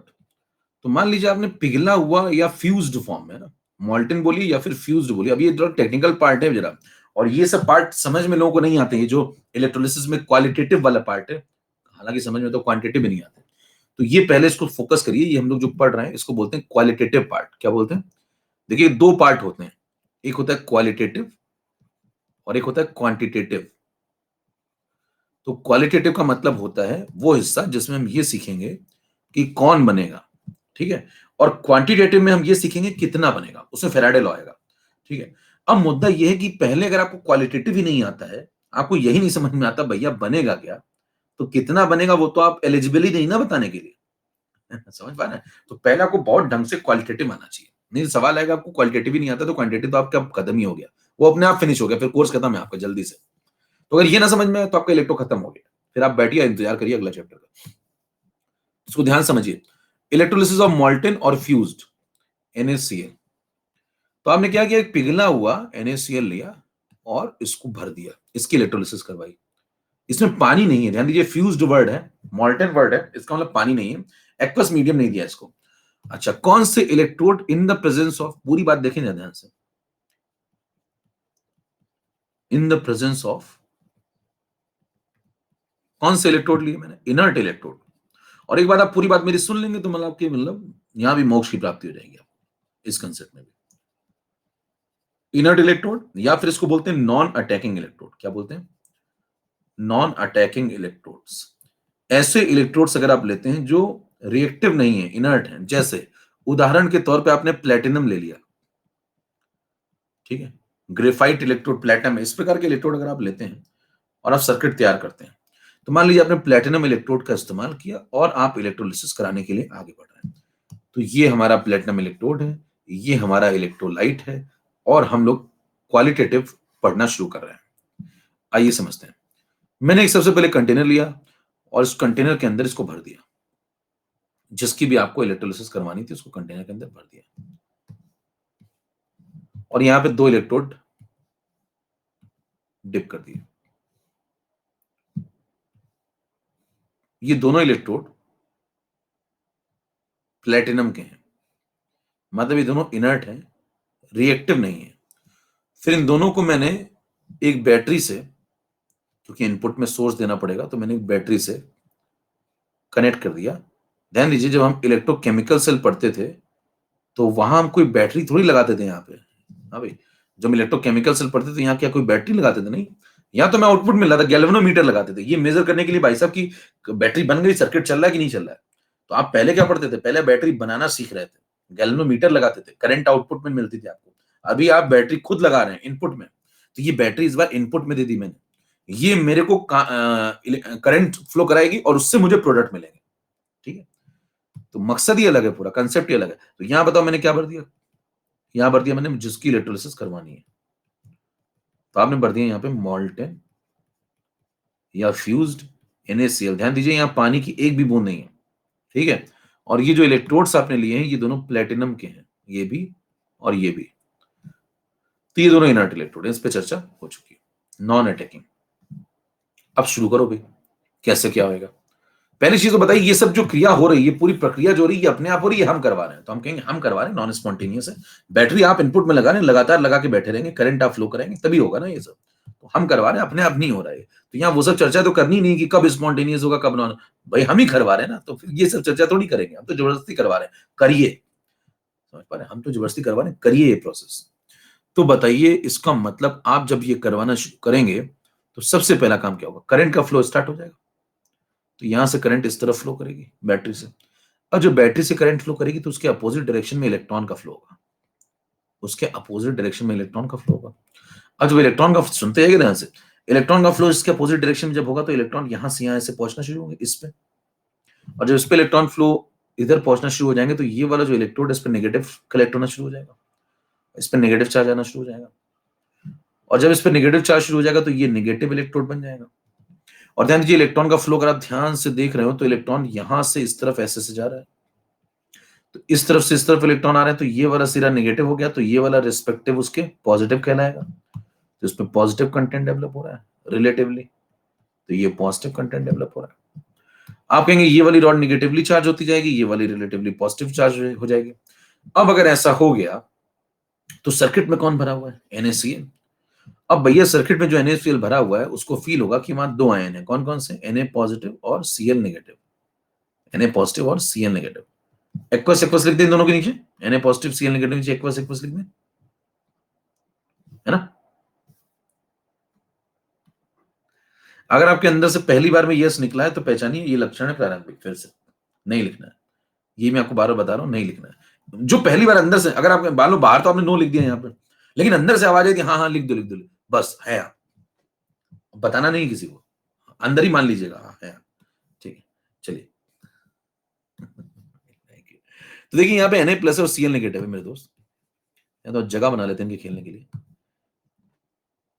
तो एक है Na पॉजिटिव, एक है Cl नेगेटिव, ठीक, दोनों मॉल्टन है, एक्वस नहीं है कोई भी। अब ये नेगेटिव वाली रॉड जो है ये कहेगी कि हमारे ऊपर नेगेटिव चार्ज आ गया है ना, और तुम्हारे ऊपर पॉजिटिव चार्ज है, तो यहाँ क्या कर रहा हो, इन आयंस को अपने ऊपर चिपकाना शुरू करेगी। देखिए ध्यान दीजिए, इन आयंस को अपने ऊपर चिपकाना शुरू करेगी, तो इन आयंस को घसीटना शुरू करेगी, कहेगी नेगेटिव चार्ज हम लेके बैठे हैं, तुम पॉजिटिव लेके बैठे हो, आओ मेरे ऊपर चिपक जाओ सब लोग आके। तो ये सब Na प्लस इसकी तरफ चिपकना शुरू हो जाएंगे, इस रॉड के ऊपर कलेक्ट होना शुरू हो जाएंगे। अब मुद्दा ये है कि भाई साहब जब ये Na प्लस इसकी तरफ जाएंगे तो कहने उल्टा क्यों नहीं हुआ? भाई Na के ऊपर प्लस चार्ज है, एक के ऊपर प्लस चार्ज है, रॉड के ऊपर नेगेटिव है, तो इस आयन ने इस रॉड को क्यों नहीं घसीट लिया? अगर आपके तेज दिमाग में ये आइडिया भी कौन रहा है तो भी आप है। ये दूसरा है आज का, अभी अभी का तुरंत इलेक्ट्रोलिटिक का दूसरा है। तो भैया आयन थोड़ी, आयन छोटा सा टिनी पार्टिकल है, इलेक्ट्रोड थोड़ी घसीट लेगा, इतना भारी इलेक्ट्रोड है, तो इलेक्ट्रोड घसीटेगा ना आयन को, तो आयन जाके इस पर चिपक जाएगा। तो देखिए Na प्लस चला गया इसकी तरफ, और ये Na प्लस मूव होकर के, ये Na प्लस मूव होकर के यहां पहुंच गया। अब जब यहां पहुंचा तो यहां पता चला खूब सारे इलेक्ट्रॉन है, तो ये Na प्लस ने इलेक्ट्रॉन रिसीव कर लिया, और जब इलेक्ट्रॉन रिसीव कर लिया तो ये बन गया Na सॉलिड। क्या बन गया? यहां पे डिपॉजिट हो गया सी पे और बना दिया उसने Na सॉलिड। तो एक रिएक्शन आपको मिलना शुरू हो गई, और आपने कहा मेरे को आउटपुट में मिला क्या? पहली रिएक्शन, Na पॉजिटिव ने इलेक्ट्रॉन रिसीव कर लिया है, खुशी का मौका है, और Na सॉलिड बना है मेरे दोस्त। और ये सब किस पे हुआ? ये सब कैथोड पे हुआ, और यहाँ पे रिडक्शन हुआ है। आपने कहा रिडक्शन हो गया, इसलिए आपने इस इलेक्ट्रोड को नाम दिया कि तुम आज से मेरे कैथोड कहलाओगे। जिंदगी में जहां भी रिडक्शन हो जाए मेरे दोस्त, वहां पे हमेशा कैथोड है, ठीक है। अच्छा, ध्यान देने वाली बात यह है कि जो इस बार कैथोड है वो निगेटिव इलेक्ट्रोड है। ध्यान दीजिए, इस बार जो इलेक्ट्रोड है कैथोड वो निगेटिव इलेक्ट्रोड है, जबकि जब आप इलेक्ट्रोकेमिकल सेल पढ़ा करते थे तो वहां मैंने आपको एक बात याद कराई थी जो कि आपको याद नहीं होगी। पहले तो मैंने समझाई थी, लेकिन जिसको समझ में नहीं आती उसके लिए याद करवाई थी, लोन। हाँ, पैदल व्यक्ति जिंदगी में कुछ ना करे लेकिन लोन जरूर लेगा, तो वहां लोन था, left hand side oxidation anode negative, वो कहां था? इलेक्ट्रोकेमिकल में। तो इलेक्ट्रोकेमिकल में आप पढ़ते हैं एनोड नेगेटिव होता है, यहाँ पे कैथोड नेगेटिव। अंतर समझ पा रहे हैं? ठीक है, ओके। अब मुद्दे की राजनीति को आगे बढ़ाइए, तो बताइए Na प्लस जब इधर चला जाएगा मेरे दोस्त, ये Na प्लस इधर भाग गया और ये आकर के इलेक्ट्रॉन लेके मस्त हो गया, तो ये पॉजिटिव रॉड कहेगी इस Cl नेगेटिव से, देखा तुमने, चला गया ना तुम्हें छोड़ के, कह रहा हाँ बात तो ठीक कह रहे हो, तो तुम किस बात का इंतजार कर रहे हो? ये पॉजिटिव रॉड इस Cl नेगेटिव से कहेगी तुम किस बात का इंतजार करो, तुम इधर आ जाओ, मेरे पास पॉजिटिव चार्ज है, और तुम इधर आ जाओ। तो इस Cl नेगेटिव तुरंत बिना कोई बातचीत की इधर चला जाएगा, और Cl नेगेटिव जैसे उधर जाएगा, इस रॉड पे देखिए यहां से इलेक्ट्रॉन फ्लो करके उस तरफ जा रहे हैं, तो Cl नेगेटिव भी इलेक्ट्रॉन निकालना शुरू कर देगा, उसी काम को सपोर्ट करेगा। तो Cl नेगेटिव जब इलेक्ट्रॉन निकाल देगा तो क्या बना देगा? Cl2, और क्या फ्री कर देगा? इलेक्ट्रॉन। अगर आप बैलेंस करें थोड़ा सा इसको, थोड़ा इसको बैलेंस कर लें, तो हाफ Cl2, और इलेक्ट्रॉन फ्री हो गया। तो यहां पे क्या होने लगा? देखिए निगेटिव चार्ज जीरो में कन्वर्ट हो गया है, इलेक्ट्रॉन फ्री हो गया, तो ये हो गया एनोड, इस पे हो रहा है ऑक्सीजन।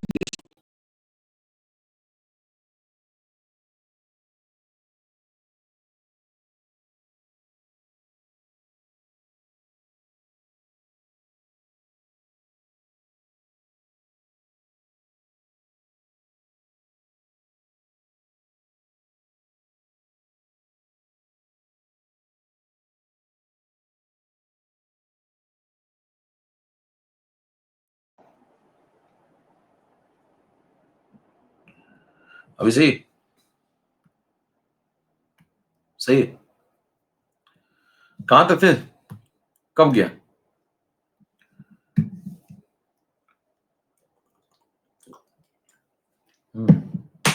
लास्ट में गया ना। ठीक है, तो सुनिए लास्ट वाला सुन लीजिए। देखिए यहाँ पे, देखिए इसमें पॉजिटिव चार्ज है, तो ये Cl नेगेटिव को घसीट लेगा अपनी तरफ, है ना। Cl नेगेटिव घसीटेगा तो Cl नेगेटिव यहां से देखिए इलेक्ट्रॉन फ्री हो रहे हैं, इस तरफ जा रहे हैं, तो Cl नेगेटिव इलेक्ट्रॉन फ्री करने लगेगा, इस तरफ आएगा, तो यहां से वो भी इलेक्ट्रॉन फ्री करना शुरू कर देगा, तो ये इलेक्ट्रॉन फ्री करेगा तो ये भी क्या हो जाएगा, इसमें कन्वर्ट हो जाएगा Cl2 में, इलेक्ट्रॉन फ्री हो जाएगा, तो ये बन जाएगा एनोड, एनोड पे ऑक्सीडेशन हो रहा है, तो ये वाली रॉड क्या कहलाएगी, एनोड। और एनोड आप ध्यान देखें तो यहाँ पे इस बार वो पॉजिटिव इलेक्ट्रोड है, जबकि आप इलेक्ट्रोकेमिकल सेल में जब पढ़ते थे, है ना, जो आप इलेक्ट्रोकेमिकल सेल में पढ़ते थे, ठीक है, तो वहां पे हुआ करता था एनोड निगेटिव इलेक्ट्रोड। ठीक है, बात समझ में आ गई? चलिए, इतना क्लियर सबको? ए भी सही चल रहा है, ए भी सही चल रहा है। चलो स्टार्ट, आगे बढ़ते हैं। कोई बात नहीं, स्पैमर चलते रहते हैं, इतना टाइम नहीं है अपने पास यार, कोर्स खत्म करना भैया, पढ़ाने लिखाना है। स्पैमर ऐसे बातें आने तो जाने दो, कोई दिक्कत नहीं। मैं चैरिटी बंद कर दूं, करते रहो स्पैम स्पैम बैठ के, चैरिटी बंद कर दूंगा ना, मुंह पे से टेप चिपका दूंगा मैं, लीजिए जामुन खाइए और टेप से मुंह बंद कर दूंगा, बंद हो जाएगा सारे स्पैमर स्पैमर। ठीक है, तो अपना काम करते रहो भैया, फटाफट अपना काम बढ़ते, ये सब खिलौने बीच बीच में जब मन करे दिल करे खेल लिया करो, फिर छोड़ दिया करो, जाओ खेलो, चलता रहता है सब, है ना। हाँ, सब खिलौने, ठीक है, ये सब खिलौने, और खिलाड़ी कहाँ है वो आप समझ गए हैं, सर्च करिएगा जब मिश्रा के मिल जाएगा आपको, वो खिलाड़ी है, कहाँ है वो भी देख लीजिएगा, वो वहीं रहेगा जब तक मैं चाहूंगा तब तक, यकीन मानिए जब तक मैं चाहूंगा तब तक। अब उसके बाद ये मामला हो गया, तो इसके बाद आगे बढ़िए, जब इसके बाद आगे बढ़ेंगे तो यहाँ पे सब कुछ सेट हो गया, आप आपके पास दो पॉसिबिलिटीज निकल के आ गई, और आपको दो प्रोडक्ट, अब जरा समझना शुरू करिए, कंसेप्ट डेवलप होना शुरू हो चुका है। इलेक्ट्रॉन से इलेक्ट्रॉन का कैंसिल होना यहां भी जरूरी है, यहां भी जरूरी, क्यों? क्योंकि ध्यान दीजिए, जब सर्किट आप बना रहे हैं तो ये जो बैटरी है ये एक डेफिनेट करंट फ्लो करेगी, 2 एम्पियर 3 एम्पियर, ठीक है, तो अगर डेफिनेट करंट फ्लो करेगी तो इलेक्ट्रॉन्स भी कुछ डेफिनेट ही चलेंगे इधर से इधर, और इलेक्ट्रॉन्स अगर डेफिनेट फ्लो करेंगे तो इसका मतलब यहां से जितने इलेक्ट्रॉन निकलेंगे उतने इलेक्ट्रॉन यहाँ रिसीव होने चाहिए, इसका मतलब एनोड जितने इलेक्ट्रॉन फ्री करेगा कैथोड उतने ही पकड़ेगा, तो एनोड ने अगर एक फ्री किया तो कैथोड पे एक ही पहुंचना चाहिए, यहां से दो फ्री हो गए, यहाँ एक नहीं पहुंच सकता, तो यहां भी कैंसिल होना बहुत जरूरी है, समझ पा रहे हैं? तो आज भी आपको इलेक्ट्रॉन कैंसिल ही करने हैं, एक बात। दूसरी बात, जब दोनों को रोकें जोड़ेंगे तो ये बन जाएगा Na positive plus Cl negative gives Na solid, और यहां पे आप लिखेंगे प्लस हाफ Cl2 गैसियस। हाँ भाई, और यहां पे एक्वस एक्वस लिख दें क्या? ठीक है, आप समझ गए होंगे, आप मैंने जो नहीं कहा। अब उसका मुद्दा ये आपको कंप्लीट सेल रिएक्शन मिल गया, आउटपुट में आपको क्या मिला, ये सब करने से कहने क्या फायदा हुआ, इतना कुछ तुमने करवा दिया, तुम्हें क्या मिला, तुम्हें क्या मिला? तो कहेंगे मेरे को प्रोडक्ट मिले, कौन से प्रोडक्ट मिले, आओ समझे। देखिए अल्टीमेटली आपको क्या मिला वो समझ लेते हैं, तो आप कहेंगे प्रोडक्ट्स मिले मुझे, प्रोडक्ट्स ऑफ इलेक्ट्रोलिसिस, ठीक है, तो कहेगा क्या क्या मिला भैया बताओ जल्दी से, तो मैं कहूंगा एनोड पे मुझे एक प्रोडक्ट मिला, और कैथोड पे भी मुझे एक प्रोडक्ट मिला, तो मैंने कहा बताओ जल्दी से क्या क्या प्रोडक्ट मिले, तो कैथोड पे आप बोलेंगे कैथोड पे क्या मिला, सोडियम सॉलिड डिपॉजिट होना शुरू हो गया, देखिए कैथोड पे आप बोलेंगे Na सॉलिड इज डिपॉजिटेड, ये मेरा प्रोडक्ट है, ठीक है। एनोड पे पूछेगा क्या मिला, तो कहेंगे Cl2 गैस, Cl2 गैस, देखिए गैस लिबरेट होती है मेरे दोस्त, डिपॉजिट मत करवा दीजिएगा गैस को कभी, गैस लिबरेट होती है, English, Cl2 gas is liberated, है ना, तो ये फॉर्म्ड होगी, डिपॉजिट नहीं होती, तो Cl2 गैस यहाँ लिबरेट हो रही है एनोड पे देखिए, और कैथोड पे आपको सोडियम सॉलिड डिपॉजिट हो रहा है, तो ये आपके प्रोडक्ट मिल गए इलेक्ट्रोलिसिस के। इनके अंदर क्या होगी, देखिए Cl2 जो होता है, अगर आप आगे चल के थर्मो पढ़ेंगे तो आप पढ़ेंगे कि Cl2 के अंदर एक एंथैल्पी होगी, Na सॉलिड के अंदर एंथैल्पी होगी, तो इनके अंदर क्या है, इनके अंदर केमिकल एनर्जीज हैं, और इनके अंदर जो केमिकल एनर्जी है वो एक आउटपुट में हमें मिल गई, ठीक है, ठीक है, और ये जितने ज्यादा मोल मिलेंगे मेरे दोस्त उतनी ज्यादा केमिकल एनर्जी मिलेगी, क्योंकि एंथैल्पी एक्सटेंसिव प्रॉपर्टी होती है थर्मोडायनामिक्स लेक्चर 3। मैंने कहा मैं खेलूंगा, अब मैं खेल शुरू करूंगा धीरे धीरे, जैसे इलेक्ट्रो खत्म होगी जहर और फैलेगा, तो ध्यान दीजिए, यहां पे जैसे जैसे ये प्रोडक्ट का अमाउंट बढ़ेगा, मैटर जब बढ़ाऊंगा तो मैटर बढ़ेगा तो एंथैल्पी बढ़ती है, इसलिए एंथैल्पी को कहा जाता है मेरे दोस्त एक्सटेंसिव प्रॉपर्टी, अमाउंट पे डिपेंड करती है। चर्चा करेंगे आगे। फिलहाल आपको यहाँ पे केमिकल आउटपुट मिलना शुरू हो चुका है और यहाँ पे आपको केमिकल आउटपुट मिल रहा है। इनपुट में आपने क्या निकाला? बैटरी। आउटपुट में क्या मिला आपको? Chemical energy. इसका मतलब electrical energy is converted into chemical energy. इसका मतलब ये इलेक्ट्रोलिसिस हो रही है, इसका मतलब ये इलेक्ट्रोलिटिक सेल है। ये सबसे आसान केस था। अब खेल को थोड़ा जहरीला बनाते हैं। स्लाइड नंबर 10 पे आ जाइए। तो ये थोड़ा कंसेप्चुअल बातें, इसलिए बहुत ध्यान से इसको समझते जाइए एक एक चीज। स्लाइड नंबर 10 पे हम लोग चलते हैं। अब हम लोग और अंदर घुसे थोड़ा, क्योंकि नए नए एग्जांपल्स आएंगे आपके सामने। अब जो नए नए एग्जांपल्स आएंगे तो मुद्दा ये है कि हम लोग जो पढ़ रहे हैं वो क्या पढ़ रहे हैं, तो आप उससे कहेंगे कि हम लोग पढ़ रहे हैं क्वालिटेटिव एनालिसिस। अभी हम लोग पढ़ रहे हैं क्वालिटेटिव एनालिसिस, ठीक है। और जब हम लोग क्वालिटेटिव एनालिसिस पढ़ रहे हैं तो ध्यान दीजिए, हम लोग ये समझ रहे हैं कि क्या बनेगा। जब हम ये सीख जाएंगे तो हम फटाफट सीख लेंगे कितना बनेगा। और यकीन मानिए, जब मैं फेराडे पढ़ाऊंगा तो भी मतलब जान निकल जाएगी। ऐसा फेराडे पढ़ाता हूं कि चीखें निकल जाती हैं लोगों की। अभी देखिएगा थोड़ी देर बाद मतलब ये खत्म होगा 1 घंटे में, उसके बाद फेराडे स्टार्ट होगा। आज की क्लास में नहीं हो पाएगा तो नेक्स्ट में हो जाएगा, ठीक है। क्वालिटेटिव पे आइए। क्वालिटेटिव एनालिसिस में अगर चर्चा में करूं तो मुद्दा है यहां हम क्या डिस्कस करने बैठे हैं, तो हम कहेंगे हम यहां प्रोडक्ट डिस्कस करने बैठे हैं। किसके products? Products of electrolysis. Products of electrolysis, ठीक है। अब प्रोडक्ट्स ऑफ इलेक्ट्रोलिसिस किसके ऊपर डिपेंड करते हैं? Depends upon number 1 nature of electrode, यानी कि आपने इलेक्ट्रोड कैसा लिया है। नंबर 2 नेचर ऑफ इलेक्ट्रोलाइट, यानी कि आपके पास इलेक्ट्रोलाइट कैसा है। Number 3 concentration of electrolyte.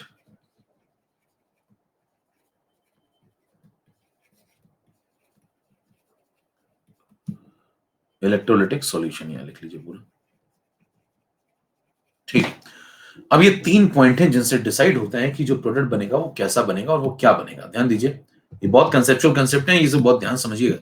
Nature of electrode का मतलब क्या है? यहाँ पे नेचर ऑफ इलेक्ट्रोड से आप क्या समझते हैं? तो आप कहेंगे इलेक्ट्रोड कैसा लिया ये समझते हैं। कह रहे कैसा मतलब, कह रहे कैसा का मतलब ये है कि आपने जो इलेक्ट्रोड लिया है क्या वो इनर्ट इलेक्ट्रोड है या फिर वो इनर्ट नहीं है। दो में से एक बात होगी। अगर इनर्ट नहीं है तो आप ऐसे इलेक्ट्रोड को अटैकिंग इलेक्ट्रोड बोलते हैं। अगर वो इनर्ट नहीं है तो ऐसे इलेक्ट्रोड को बोलते हैं अटैकिंग इलेक्ट्रोड। और या तो वो अटैकिंग नहीं होगा तो उसे बोलेंगे इनर्ट इलेक्ट्रोड। Inert electrode. तो 2 प्रकार के इलेक्ट्रोड होते हैं, इनर्ट या फिर इसका दूसरा नाम है non attacking. Non attacking electrode, ठीक है। तो ये 2 नाम है इसके, नॉन अटैकिंग इलेक्ट्रोड्स। तो आपने कैसा इलेक्ट्रोड लिया है, पहला तो खेल लिया। इस पर निर्भर करेगा कि खेल का नतीजा कैसा है। नतीजे देखिए, नतीजे कुछ बातों पर निर्भर करते हैं। नंबर 1 वेरिएबल ये है कैसा इलेक्ट्रोड लिया। नंबर 2 वेरिएबल है इलेक्ट्रोलाइट कैसा आपके पास। तो इलेक्ट्रोलाइट कैसा है का क्या मतलब है? आपके पास इलेक्ट्रोलाइट कैसा है? मॉल्टन है, फ्यूज्ड है, या फिर मॉल्टन फ्यूज एक ही बात होती है, दोनों बता दिए, या फिर एक्वस है, ठीक है। इन दोनों में से कैसा है? तीसरा वेरिएबल, अगर वो मॉल्टन है तो फिर तो कोई चर्चा ही नहीं होगी क्योंकि वो मॉल्टन है। लेकिन अगर वो एक्वस है तो चर्चा ये होगी कि वो कैसा एक्वस है। क्या वो डाइल्यूटेड है या वो कंसंट्रेटेड है। ध्यान दीजिए, ये सब बातें मिलकर तय करती हैं कि परिणाम कैसा होगा। पहला, इलेक्ट्रोड कैसा लिया, अटैकिंग या नॉन अटैकिंग। दूसरा, इलेक्ट्रोलाइट कैसा लिया, मॉल्टन या एक्वस। अगर मॉल्टन लिया तो ठीक, अगर एक्वस लिया तो फिर कैसा लिया, डाइल्यूट या कंसंट्रेटेड। इन सब पे चर्चा होगी और इन सब को मिला के समझा जाएगा कि आंसर क्या आएगा। 11 नंबर पे आइए। अब 11 नंबर पे जो मैं पढ़ने जा रहा हूं वो पढ़ने जा रहा हूं कि थोड़ा सा कठिन केस। अभी जो इसके पहले आपने लिया था वो था मॉल्टन NaCl। अब आप लेने जा रहे हैं एक्वस NaCl। अब लेने जा रहे हैं एक्वस NaCl। तो यहां पे जो केस है थोड़ा चेंज है। केस नंबर 2, ये कठिन, ध्यान सुनिएगा, फिर इसमें घोड़े खुल जाते हैं लोगों के।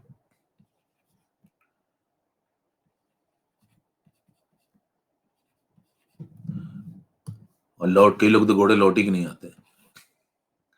इलेक्ट्रोलिसिस ऑफ एक्वस NaCl, कहने इलेक्ट्रोड कौन सा यूज किया है? Using platinum electrode. कहने अच्छा, कहने कैसा इलेक्ट्रोड है? Non attacking.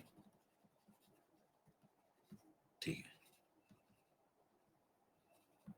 तो आप देखिए यहां से आप क्या क्या सिलेक्ट कर रहे हैं। नॉन अटैकिंग इलेक्ट्रोड ले रहे हैं, नंबर 1। एक्वस फॉर्म ले रहे हैं, पहले मॉल्टन लेते तब एक्वस ले रहे हैं, तो इलेक्ट्रोड तो आपका फिक्स है, नॉन अटैकिंग ही है अभी भी, पहले भी, मतलब पहले भी, यहां भी, और अब जो आप पढ़ने जा रहे हैं वहां भी, दोनों जगह आपने इलेक्ट्रोड तो नॉन अटैकिंग लिया हुआ है। लेकिन आपने पहले केस में मॉल्टन लिया था, अब आप एक्वस ले रहे हैं, ये चेंज कर रहे हैं। ठीक है, तो इन दोनों में क्या फर्क पड़ेगा वो जरा सीखने जा रहे हैं। अब जैसे आप यहाँ पे एक्वस लेते हैं तो पॉसिबिलिटीज बढ़ जाती है मेरे दोस्त। जरा कंसेप्ट सीखिए पहले, फिर मैं आपको बता दूंगा जल्दी करने का तरीका क्या है, लेकिन पहले कंसेप्ट सीखिए। देखिए, जब कंटेनर के अंदर आप पानी में मिला देंगे, यानी कि यहाँ पे पानी की बूंदें आ चुकी हैं, यहाँ पानी की बूंदें आ चुकी हैं, एक्वस NaCl हो गया अभी, तो यहाँ पानी भी होगा, और पानी होगा तो उससे प्रोटॉन भी आएगा और OH भी आएगा। तो पानी के साथ दो लोग और आते हैं, H+ और OH negative, ionic equilibrium Keshav. ठीक है, तो आप कहेंगे पॉसिबिलिटीज बताओ, तो कहेंगे एक तो इलेक्ट्रॉन कौन, कैथोड का मतलब जो जो इलेक्ट्रॉन ले सकते हो, इलेक्ट्रॉन कौन कौन ले सकता है बताओ? एक तो Na+ ले सकता है, यस। और कौन ले सकता है? और कौन है जो इलेक्ट्रॉन ले सकता है? पानी ले सकता है। पानी दोनों काम कर लेता है, इलेक्ट्रॉन ले भी लेता है, इलेक्ट्रॉन दे भी लेता है। और कौन इलेक्ट्रॉन ले सकता है? प्रोटॉन ले सकता है। प्रोटॉन कहां से आ गया? पानी टूटेगा तो कुछ प्रोटॉन देगा ना, आयनिक इक्विलिब्रियम। तो इसका मतलब ये हुआ कि कंटेनर में अब कंटेस्टेंट बढ़ गए हैं। देखिए, प्रतिभागियों की संख्या बढ़ गई है मेरे दोस्त, है ना। शहर में नया खिलौना आया है, लगता है फिर नया खेल शुरू करना पड़ेगा। आइए समझें, तो प्रतिभागियों की जब संख्या बढ़ जाती है तो खेल का मजा दुगना हो जाता है। तो प्रतिभागियों की संख्या बढ़ चुकी है, खेल का मजा आएगा। Na+, H2O और H+, ये सब नए खिलाड़ी हैं, अब और खेलेंगे। अब देखिए खेल को समझा जाए जरा, कैसे चलेगा, कितनी पॉसिबिलिटीज बढ़ चुकी हैं। Possibility number 1, possibility number 2, possibility number 3। तो ध्यान दीजिए, पॉसिबिलिटी नंबर 1 में Na+ क्या कहेगा कि मेरा इलेक्ट्रॉन लेने का मन कर रहा है, क्या ले लो, क्या बनाओगे? Na solid.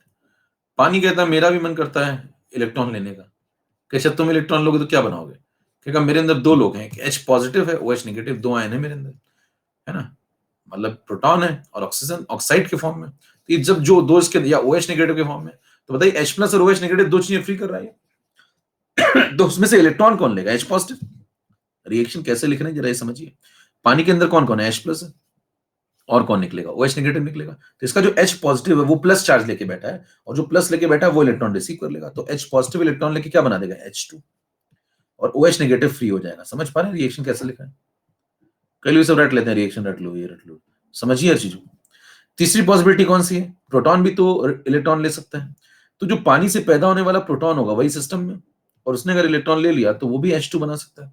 वो कहेगा हम भी ये कर सकते हैं। तीनों को लिख लिया, यानी कि कंटेस्टेंट बढ़ चुके हैं, 3 पॉसिबिलिटीज आपके सामने आ चुकी है, 1 2 3। बैलेंस करना चाहें तो आप सेकंड वाली को बैलेंस कर लें, थर्ड को भी कर लें। अगर आप बैलेंस करेंगे तो यहाँ पे लिख लें हाफ, बैलेंस है, चेक कर लिया। इसको बैलेंस करना चाहें तो 2H2 और 2 इलेक्ट्रॉन, H2+1, यहाँ पे 1 लगा लो, यहाँ पे 2H लगा लो। 2 इसलिए लगा दिया, देखो यहाँ पे, यहाँ 2 इलेक्ट्रॉन तो यहाँ 2 OH नेगेटिव, बैलेंस हो गया। देखो चार्ज H, देखो यहाँ पे 4 है, यहाँ पे 2, यहाँ पे 2, सब बैलेंस चेक कर लो। ये पहले से बैलेंस है। ठीक है, बैलेंस इक्वेशन लिख लिया आपने। अब आप कह रहे हैं कि मेरे को ये बताओ इन तीनों में से होगा क्या? आपने 3 पॉसिबिलिटी तो लिख ली, इन तीनों में से क्या होगा? तो इन तीनों में से कौन जीतेगा? भाई सब तो नहीं बनेंगे ना प्रोडक्ट में, तो इन तीनों में से कोई एक विजेता होगा। अच्छा, विजेता देखिए वही होता है, विजेता विजेता होने के लिए दो बातें आपके पास होनी चाहिए। कहने क्या? कहने जिसका मन सबसे ज्यादा करता हो। विजेता वो बनता है जिसका मन सबसे ज्यादा करता हो। लेकिन ये काफी नहीं होता है, सिर्फ मन करने से काफी नहीं होता है, होना भी चाहिए। बात समझिए, सिर्फ मन करना ही काफी नहीं मेरे दोस्त, होना भी चाहिए। बात की गहराई को समझिए। कई लोगों का सिर्फ मन करता है, केवल मन करने से नहीं होता है, होना भी चाहिए। और कई लोगों के हैं? कई लोगों के होता है लेकिन मन ही नहीं करता है, उनका भी नहीं होता है। तो मतलब दोनों होने चाहिए। अब इसी बात से मैं खोल डालूंगा पूरे पत्ते, आइए समझे, धागे खोल डालूंगा अब इसके। अब इसके बाद मैं कहूंगा इन सबसे पूछूंगा, भाई साहब तुम लोगों का कितना मन करता है, पहले तो ये बता दो। ये कहेगा हमारा भी इलेक्ट्रॉन लेने का मन है, ये कहता हमारा भी, ये कहता हमारा भी। चलो अपने अपने मन बताओ जल्दी से। कहेंगे सबका एसआरपी पूछ लेता हूं सबसे। तो कहता हूं तुम लोग चलो अपने एसआरपी बताना शुरू करो भाई फटाफट। कह रहे हमारे एसआरपी कहां से पता चलेंगे? कहेंगे इलेक्ट्रोकेमिकल सीरीज पढ़ी थी ना तुमने? कह रहे हाँ, वहीं से पता चलेंगे, जाओ वहां पता करो। अब आप सोच के देखिए, जो व्यक्ति आपको इलेक्ट्रोलाइटिक सेल पहले ही पढ़ा दे रहा है, जबकि इसमें इलेक्ट्रोकेमिकल सीरीज का कंसेप्ट इस्तेमाल हो रहा है, तो इलेक्ट्रोकेमिकल सीरीज आपने पढ़ी नहीं, इलेक्ट्रोकेमिकल सेल आपने पढ़ा नहीं। अच्छा, इलेक्ट्रोकेमिकल सीरीज अगर आप पहले ही पढ़ लेते हैं बिना इलेक्ट्रोकेमिकल सेल को जाने, तो भैया इलेक्ट्रोड पोटेंशियल आपने पढ़ा नहीं, तो पोटेंशियल कंपेयर कैसे किए? तो पहले इलेक्ट्रोड पोटेंशियल पढ़ाना चाहिए, फिर पोटेंशियल कंपेयर होने चाहिए। इलेक्ट्रोड पोटेंशियल पढ़ने के लिए पहले रेफरेंस इलेक्ट्रोड पढ़ाना चाहिए। समझ पा रहे हैं? तो मतलब सीक्वेंस है चीजों का, ऐसे कुछ भी कहीं पे नहीं पढ़ लिया जाता है। आइए समझे। तीनों से पूछा भाई साहब सीरीज से अपना डेटा लाओ जल्दी से फटाफट। तो ये पहला वाला कहता है मेरा डेटा आया 2.71 वोल्ट, दूसरे का तुम भी भाग के जाओ जल्दी से। पानी ढूंढेगा अपने आप को सीरीज में, हालांकि सीरीज में आपको हर चीज दिखती नहीं है वहां, लेकिन आप ढूंढ सकते हैं। जब आप ढूंढेंगे तो इसकी टेंडेंसी भी तो मिल ही जाएगी ना कहीं, कम होगी ज्यादा होगी कुछ तो होगी ना, लिख लेंगे ढूंढ के। ये सब सीरीज में ढूंढा गया डेटा। इसका डेटा ढूंढेंगे -0.83 वोल्ट आता है, और ये तो रेफरेंस है 0 वोल्ट। तो आपको तीनों का डेटा मिल गया। अभी डेटा को रटने नहीं है। पहली बात आप सोचेंगे भाई साहब मैं एक एक डेटा रटूं, ये भी रट लूं क्या, ये भी रट लूं, पानी का रिडक्शन पोटेंशियल याद कर लूं क्या? नहीं, नहीं याद करना। अगर ध्यान हो जाए तो अच्छी बात है, कुछ स्टैंडर्ड चीजें जैसे पानी का रिडक्शन पोटेंशियल आपको याद हो जाए तो ठीक है, नहीं तो रटना नहीं है, समझना है आपको कि इससे क्या समझ सकते हैं। अब देखिए तीन व्यक्ति हैं आपके पास, तीन व्यक्ति हैं आपके पास, एक ये है, एक ये है, एक ये। तीनों ने कहा हमारा इतना इतना मन करता है। हमने पूछा भाई से सबसे ज्यादा मन किसका करता है? बताइए इनको देख के आपको क्या लगता है सबसे ज्यादा मन किसका करता है?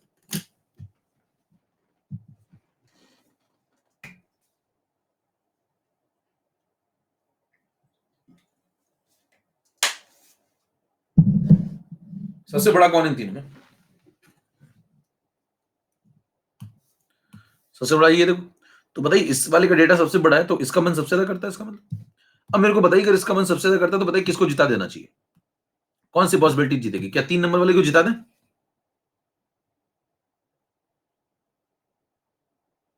भाई जिसका मन सबसे ज्यादा करता है वो जीतनी चाहिए। अच्छा ये बताइए लॉजिकल बात है कि नहीं, कि तीनों में जिसका सबसे ज्यादा मन करता है वो जीतनी चाहिए कि नहीं?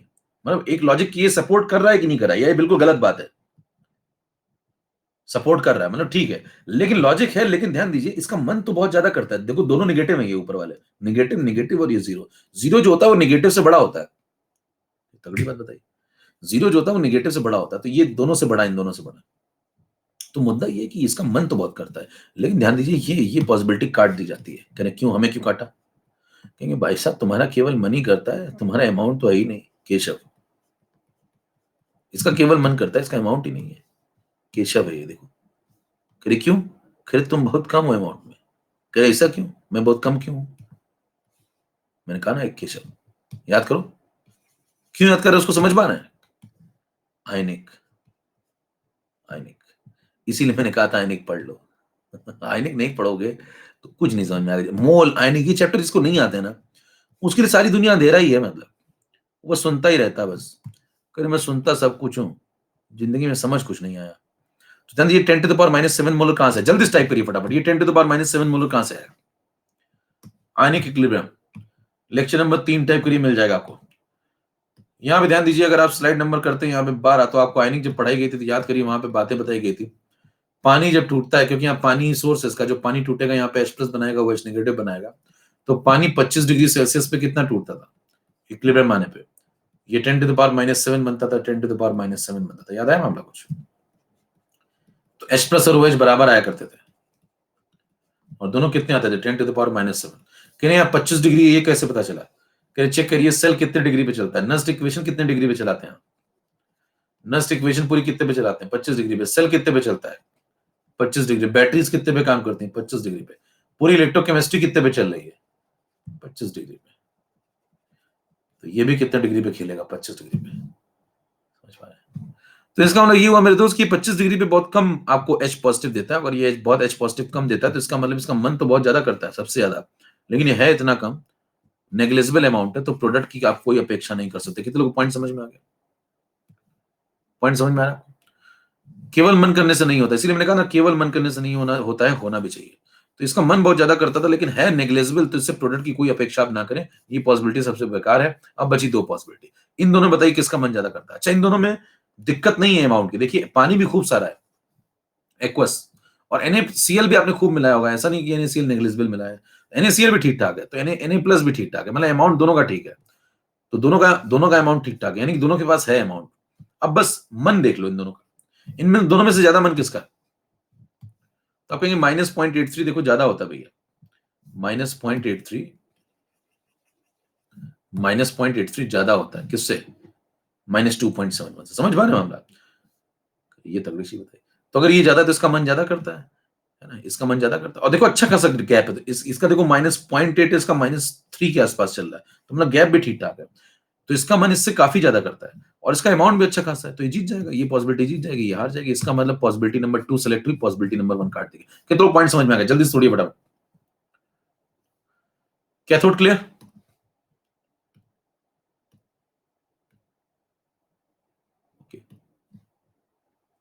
बार नंबर पे है ये नोट पे, इसको 13 बना लेते हैं। सुनना ध्यान से, 12 नंबर पे अगर आप डिस्कशन करना शुरू करें तो यहाँ पे एनोड पे क्या हो रहा होगा, जरा एनोड पे भी चर्चा जल्दी से कर लेते हैं। अब एनोड और जहरीला अगर आप समझने में है, देखिए कंटेनर में कौन कौन है जो ऑक्सीडाइज हो सकता है? ऑक्सीडाइज होने का मतलब मेरे दोस्त जो इलेक्ट्रॉन निकाल सकता है, इलेक्ट्रॉन कौन कौन निकाल सकता है इस केस में? इस केस में इलेक्ट्रॉन कौन कौन निकाल सकता है? तो कहेंगे कंटेनर में क्लोराइड आयन है, निगेटिव लोग इलेक्ट्रॉन निकालते हैं, तो क्लोराइड आयन है। और कौन है? पानी से मिलने वाला OH भी तो इलेक्ट्रॉन निकाल सकता है, तो वो भी है। और पानी भी तो है, पानी दोनों काम कर लेता है, इलेक्ट्रॉन ले भी सकता है, इलेक्ट्रॉन दे भी सकता है।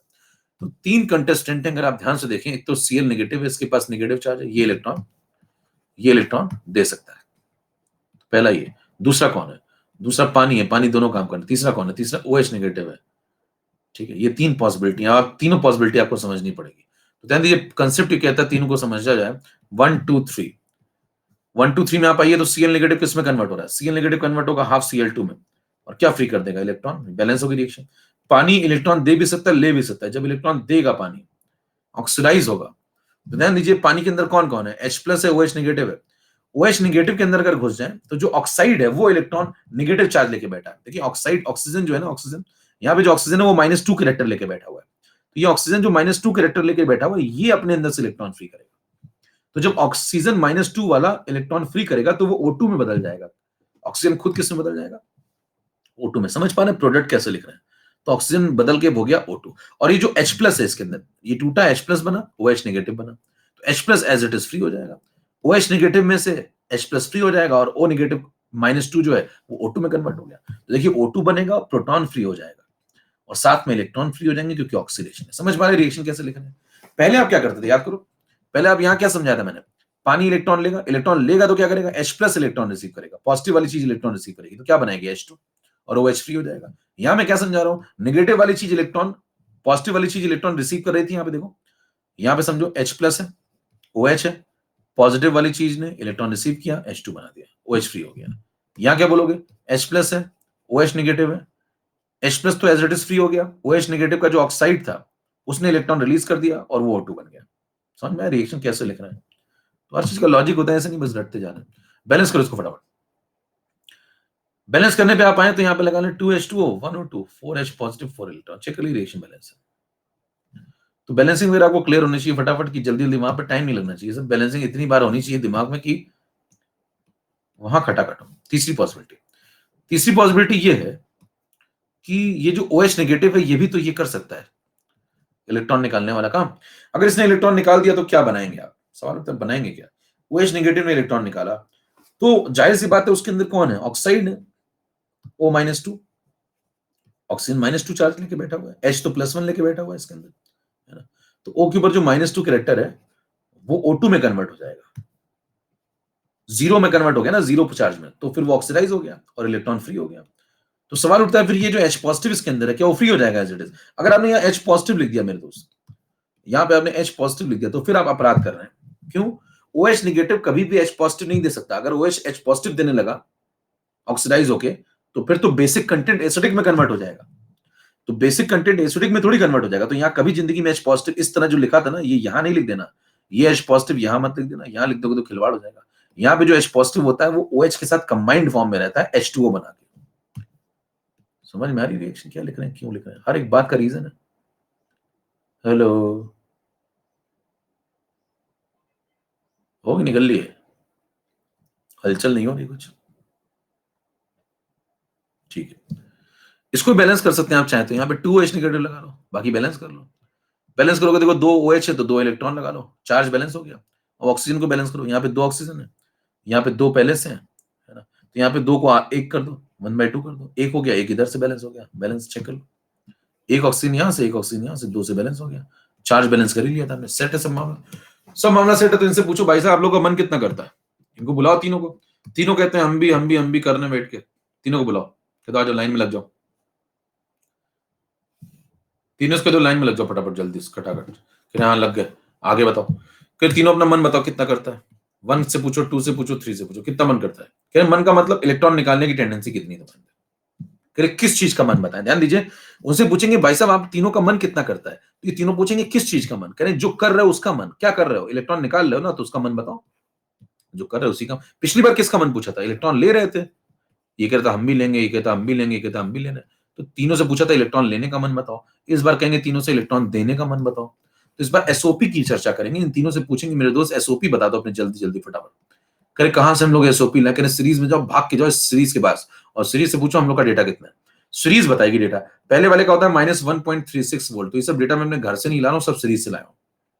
इसका डेटा आप चेक करेंगे -1.23 वोल्ट पानी का ऑक्सीडेशन पोटेंशियल, और OH नेगेटिव का डेटा चेक करेंगे तो -0.40, 0.4। अभी सब डेटा मैंने आपको फिर से कहा रटने नहीं है, आपको पढ़ते पढ़ते कुछ डेटा दिमाग में सेट हो जाते हैं, जैसे पानी का इंपॉर्टेंट है वो याद हो गया दिमाग में पढ़ते पढ़ते, ये ऑक्सीडेशन पोटेंशियल तो ठीक है, लेकिन रटना नहीं है। तो ये सब तीनों डेटा आपको मैंने दे दिया समझाने के लिए।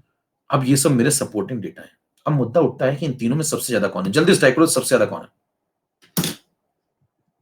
खैर आज तक केसर को उसके घर वाले भी याद नहीं करते इतना है। मैंने आपको जीवन में पहले ही कहा था गुरु, मेरे जीवन का एक ही उद्देश्य है, छोड़ दिया तो छेड़ने का नहीं, और जिसने छेड़ दिया उसको फिर छोड़ने का नहीं, फिर एक ही जिंदा बचेगा। आज पता है टैग लाइन एकदम अंत तक, मतलब उसको ले जाऊंगा अंत तक। आइए सबसे ज्यादा कौन है, नंबर 1 बताओ, सबसे ज्यादा मन तीनों में किसका करता है, जल्दी टाइप करो, सबसे ज्यादा मन तीनों में किसको करता है, जल्दी टाइप करो फटाफट।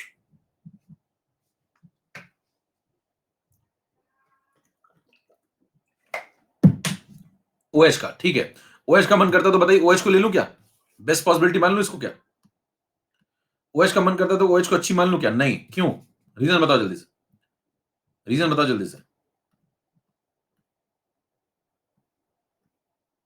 रीजन केशव है। ये देखिए पानी जब टूटेगा 25 डिग्री सेल्सियस पे तो बताइए OH नेगेटिव भी तो बहुत कम मिलेगा, OH नेगेटिव कितना कम मिलेगा, बहुत कम मिलेगा, बेइंतहा कम। देखिए तो अगर इस OH नेगेटिव बहुत कम मिलता है मेरे दोस्त, अगर ये भी बहुत कम मिलता है तो ये पॉसिबिलिटी सबसे बकवास होगी। अब बची दो, इन दोनों में बताना इन दोनों में क्या समझ में आया आपको, इन दोनों में सुनो जरा ध्यान से, इसको देखो इसको देखो, क्या लगता है आपको कौन सी ज्यादा है। अच्छा ज्यादा डिफरेंस नहीं दोनों के बीच में, ठीक है, फिर भी कौन ज्यादा है, फिर भी कौन ज्यादा है, ये थोड़ी ज्यादा है, इसका थोड़ा मन ज्यादा करता है, ठीक है, लेकिन क्लोज है काफी दोनों एक दूसरे के, ठीक है। अब जब मामला देखिए पिछली बार क्लोज नहीं था मामला, ध्यान से देखिए पिछली बार अंतर अच्छा खासा था, इसको देखो इसको देखो, देखो बढ़िया अंतर है, इसको देखो बहुत जरा सा अंतर, देखो 1.23 1.3 से जरा सा अंतर है। तो ध्यान दीजिए जब अंतर बहुत माइन्यूट होगा तो एक कंफ्यूजन क्रिएट होता है कि कहीं इन दोनों का मन आसपास ही तो नहीं करता, कि हाँ आसपास ही करता है, और इन दोनों के अमाउंट में भी कोई ऐसा नहीं कि कोई बहुत कम है कोई बहुत ज्यादा है, तो आप कहेंगे अमाउंट भी ठीक ठाक है दोनों का, तो मन दोनों का ठीक ठाक करता है, अमाउंट भी ठीक ठाक है, इसका मतलब एक कंफ्यूजन पैदा होता है कि कहीं कंटेनर में दोनों तो नहीं बनेंगे। अब सुनिए ध्यान से, यहाँ पे एक कंटेनर में कंफ्यूजन क्रिएट होता है, कहीं कंटेनर में दोनों तो नहीं बनेंगे, कहीं थोड़ी सी Cl2 थोड़ी सी O2 तो प्रोडक्ट में नहीं बनती है, तो मुद्दा उठता है क्या कंटेनर में, बहुत सारे सवाल उठ जाते हैं यहाँ पे, चुभते हुए सवालों का जवाब देखिए। सवाल उठता है क्या Cl2 और O2 दोनों बनेगी, क्या दोनों का मन आसपास करता है, क्या दोनों का मन आसपास करता है तो क्या दोनों बन जाएंगे, अगर दोनों बन जाएंगे तो क्या Cl2 और O2 का एक मिक्सचर बनेगा, क्या Cl2 और O2 का एक मिक्सचर बनेगा, या फिर दोनों में से कोई एक ही बनेगा, सच क्या है, आखिर प्रोडक्ट कौन बनेगा। तो उसको समझने के लिए नहीं अगले एपिसोड में थोड़ा बता देते हैं, 13 नंबर पे कंक्लूड करके फिर निकल लेते हैं। बस एक लाइन सुनो, बस सुन उसका निकल लेना, मैं कुछ बातें लिख रहा हूं यहाँ पे, क्योंकि फिर वो नहीं तो मेरे को फिर से लिखनी पड़ेंगी वो बातें, रिवाइज तो आप करके आते नहीं हो। तो E naught oxidation of first two possibilities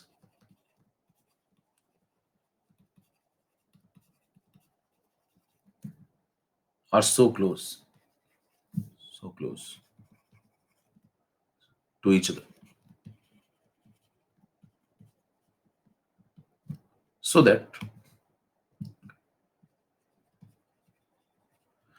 that we might expect English, हम ये एक्सपेक्ट कर सकते हैं to see a mixture of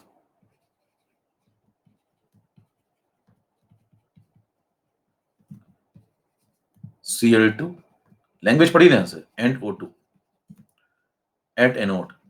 हम ये एक्सपेक्ट कर सकते हैं कि एनोड पे हमें Cl2 O2 का एक मिक्सचर मिल सकता है, बट इन रियलिटी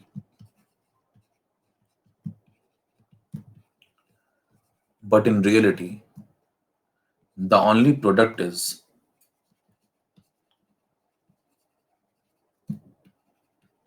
Cl2।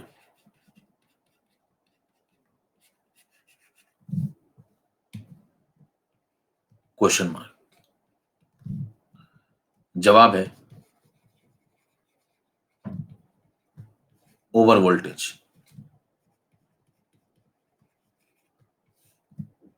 क्या होता है, क्वेश्चन मार्क। सवाल को ध्यान से पढ़िए मेरे दोस्त। यहाँ पे देखिए ये पॉसिबिलिटी खत्म हो चुकी थी, बची दो पॉसिबिलिटीज। इन दोनों में देखिए टेंडेंसी में कोई बहुत ज्यादा अंतर है नहीं, इन दोनों का मन आसपास करता है, अमाउंट भी ठीक ठाक है, दोनों का अमाउंट भी ठीक ठाक है, मन भी आसपास करता है। तो एक्सपेक्ट कर सकता है कोई व्यक्ति की Cl2 और O2 दोनों ही क्या एनोड पे मिल सकते हैं।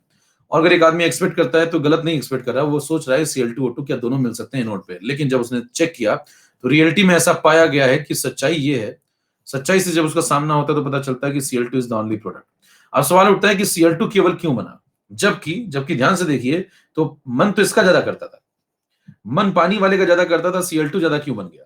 मेन प्रोडक्ट Cl2 है, जबकि मन पानी वाली का ज्यादा करता था, फिर भी आपने O2 को छोड़ दिया। सवाल उठता है ऐसा क्यों किया, क्या आपको O2 पसंद नहीं है,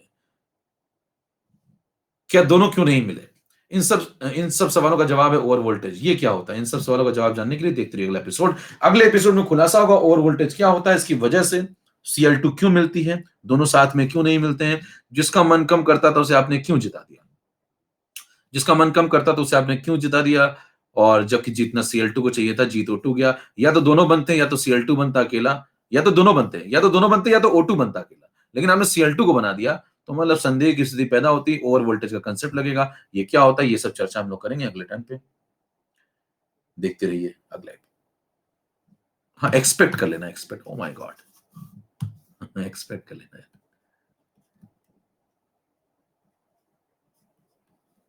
क्या बात है, सो इंग्लिश। चलिए ठीक है, तो एक्सपेक्टेशन थे आपके कि भाई साहब दोनों मिलेंगे, लेकिन मिले नहीं दोनों। रियलिटी में आपको सिर्फ Cl2 मिला। कितने लोग बात समझ में आ गई। नेक्स्ट क्लास में हम मिलते हैं और इसकी आगे चर्चा करेंगे ओवर वोल्टेज क्या होता है, बहुत गहराइयों में जाएंगे। यहां तक आप पूरा रिवाइज जरूर करके आइए, क्योंकि मैं यहीं से शुरू कर दूंगा तुरंत। समझ में आ रही बात। मैं बिल्कुल टाइम नहीं दूंगा, पुराना रिवाइज नहीं कराऊंगा मैं आपको। यहां तक बिल्कुल एकदम यहां तक पहुंच के एकदम आना पड़ेगा। अपना दिमाग यहां तक बिल्कुल सेट करके आइएगा कि मेरे को इसके आगे की बात सुननी है, ठीक है, जिससे मैं तुरंत आगे पढ़ाना शुरू कर दूं और टाइम अपना बचे। अगले टाइम हम लोग क्वालिटेटिव खत्म करके क्वांटिटेटिव भी खत्म कर देंगे, ठीक है। पूरा ही फैराडे वगैरह सब निपटा देंगे इसमें। तो अगला टर्न लगभग फैराडे वगैरह सब खत्म हो जाएगा, काफी कुछ निपट जाएगा। तो उसका एक दो चीजें बस बचेंगी और कहानी खत्म होगी, फिर थर्मल स्टार्ट होगी उसके बाद। ठीक है, नमस्कार, जय भारत। रिवाइज करते रहिए, बहुत जोरदार चीजें आपको मैंने बताई, इसको कायदे से सब कुछ एक जगह पे नोट जरूर करिएगा तरीके से। नमस्कार, जय भारत, मिलते हैं।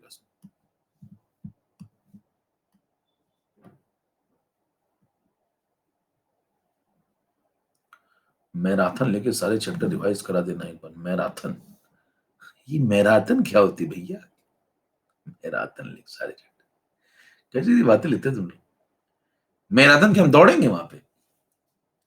कैसे मैराथन कैसे करें? दौड़े मसाल लेके?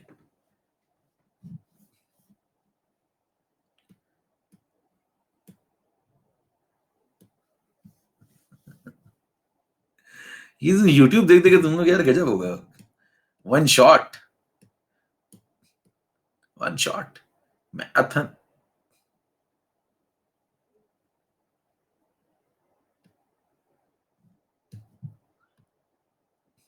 ये देखो तुम्हें बाबू राव को देख लो, जो मस्त रहो। देखो बाबू राव गोरा हो गया। चलिए वन शॉट मैराथन करते हैं। यूट्यूब का असर है गुरु। चलिए नमस्कार, जय भारत, मिलते हैं अगली क्लास। रिवाइज जरूर करके आएगा। अगले टाइम पे फ्राइडे खत्म होगा, और फ्राइडे बहुत ही, और ये क्वालिटेटिव का काम अभी चल रहा है। अभी क्वालिटेटिव में कंक्लूड करूंगा नेक्स्ट टाइम पे। आपको तरीका बताऊंगा जल्दी जल्दी सवाल कैसे लगाते हैं, और क्वांटिटेटिव पूरा खत्म करूंगा। फ्राइडे पूरा रिवाइज जरूर करके आएगा। वहीं से शुरू कर दूंगा जहां आज खत्म किया, ओवर वोल्टेज से।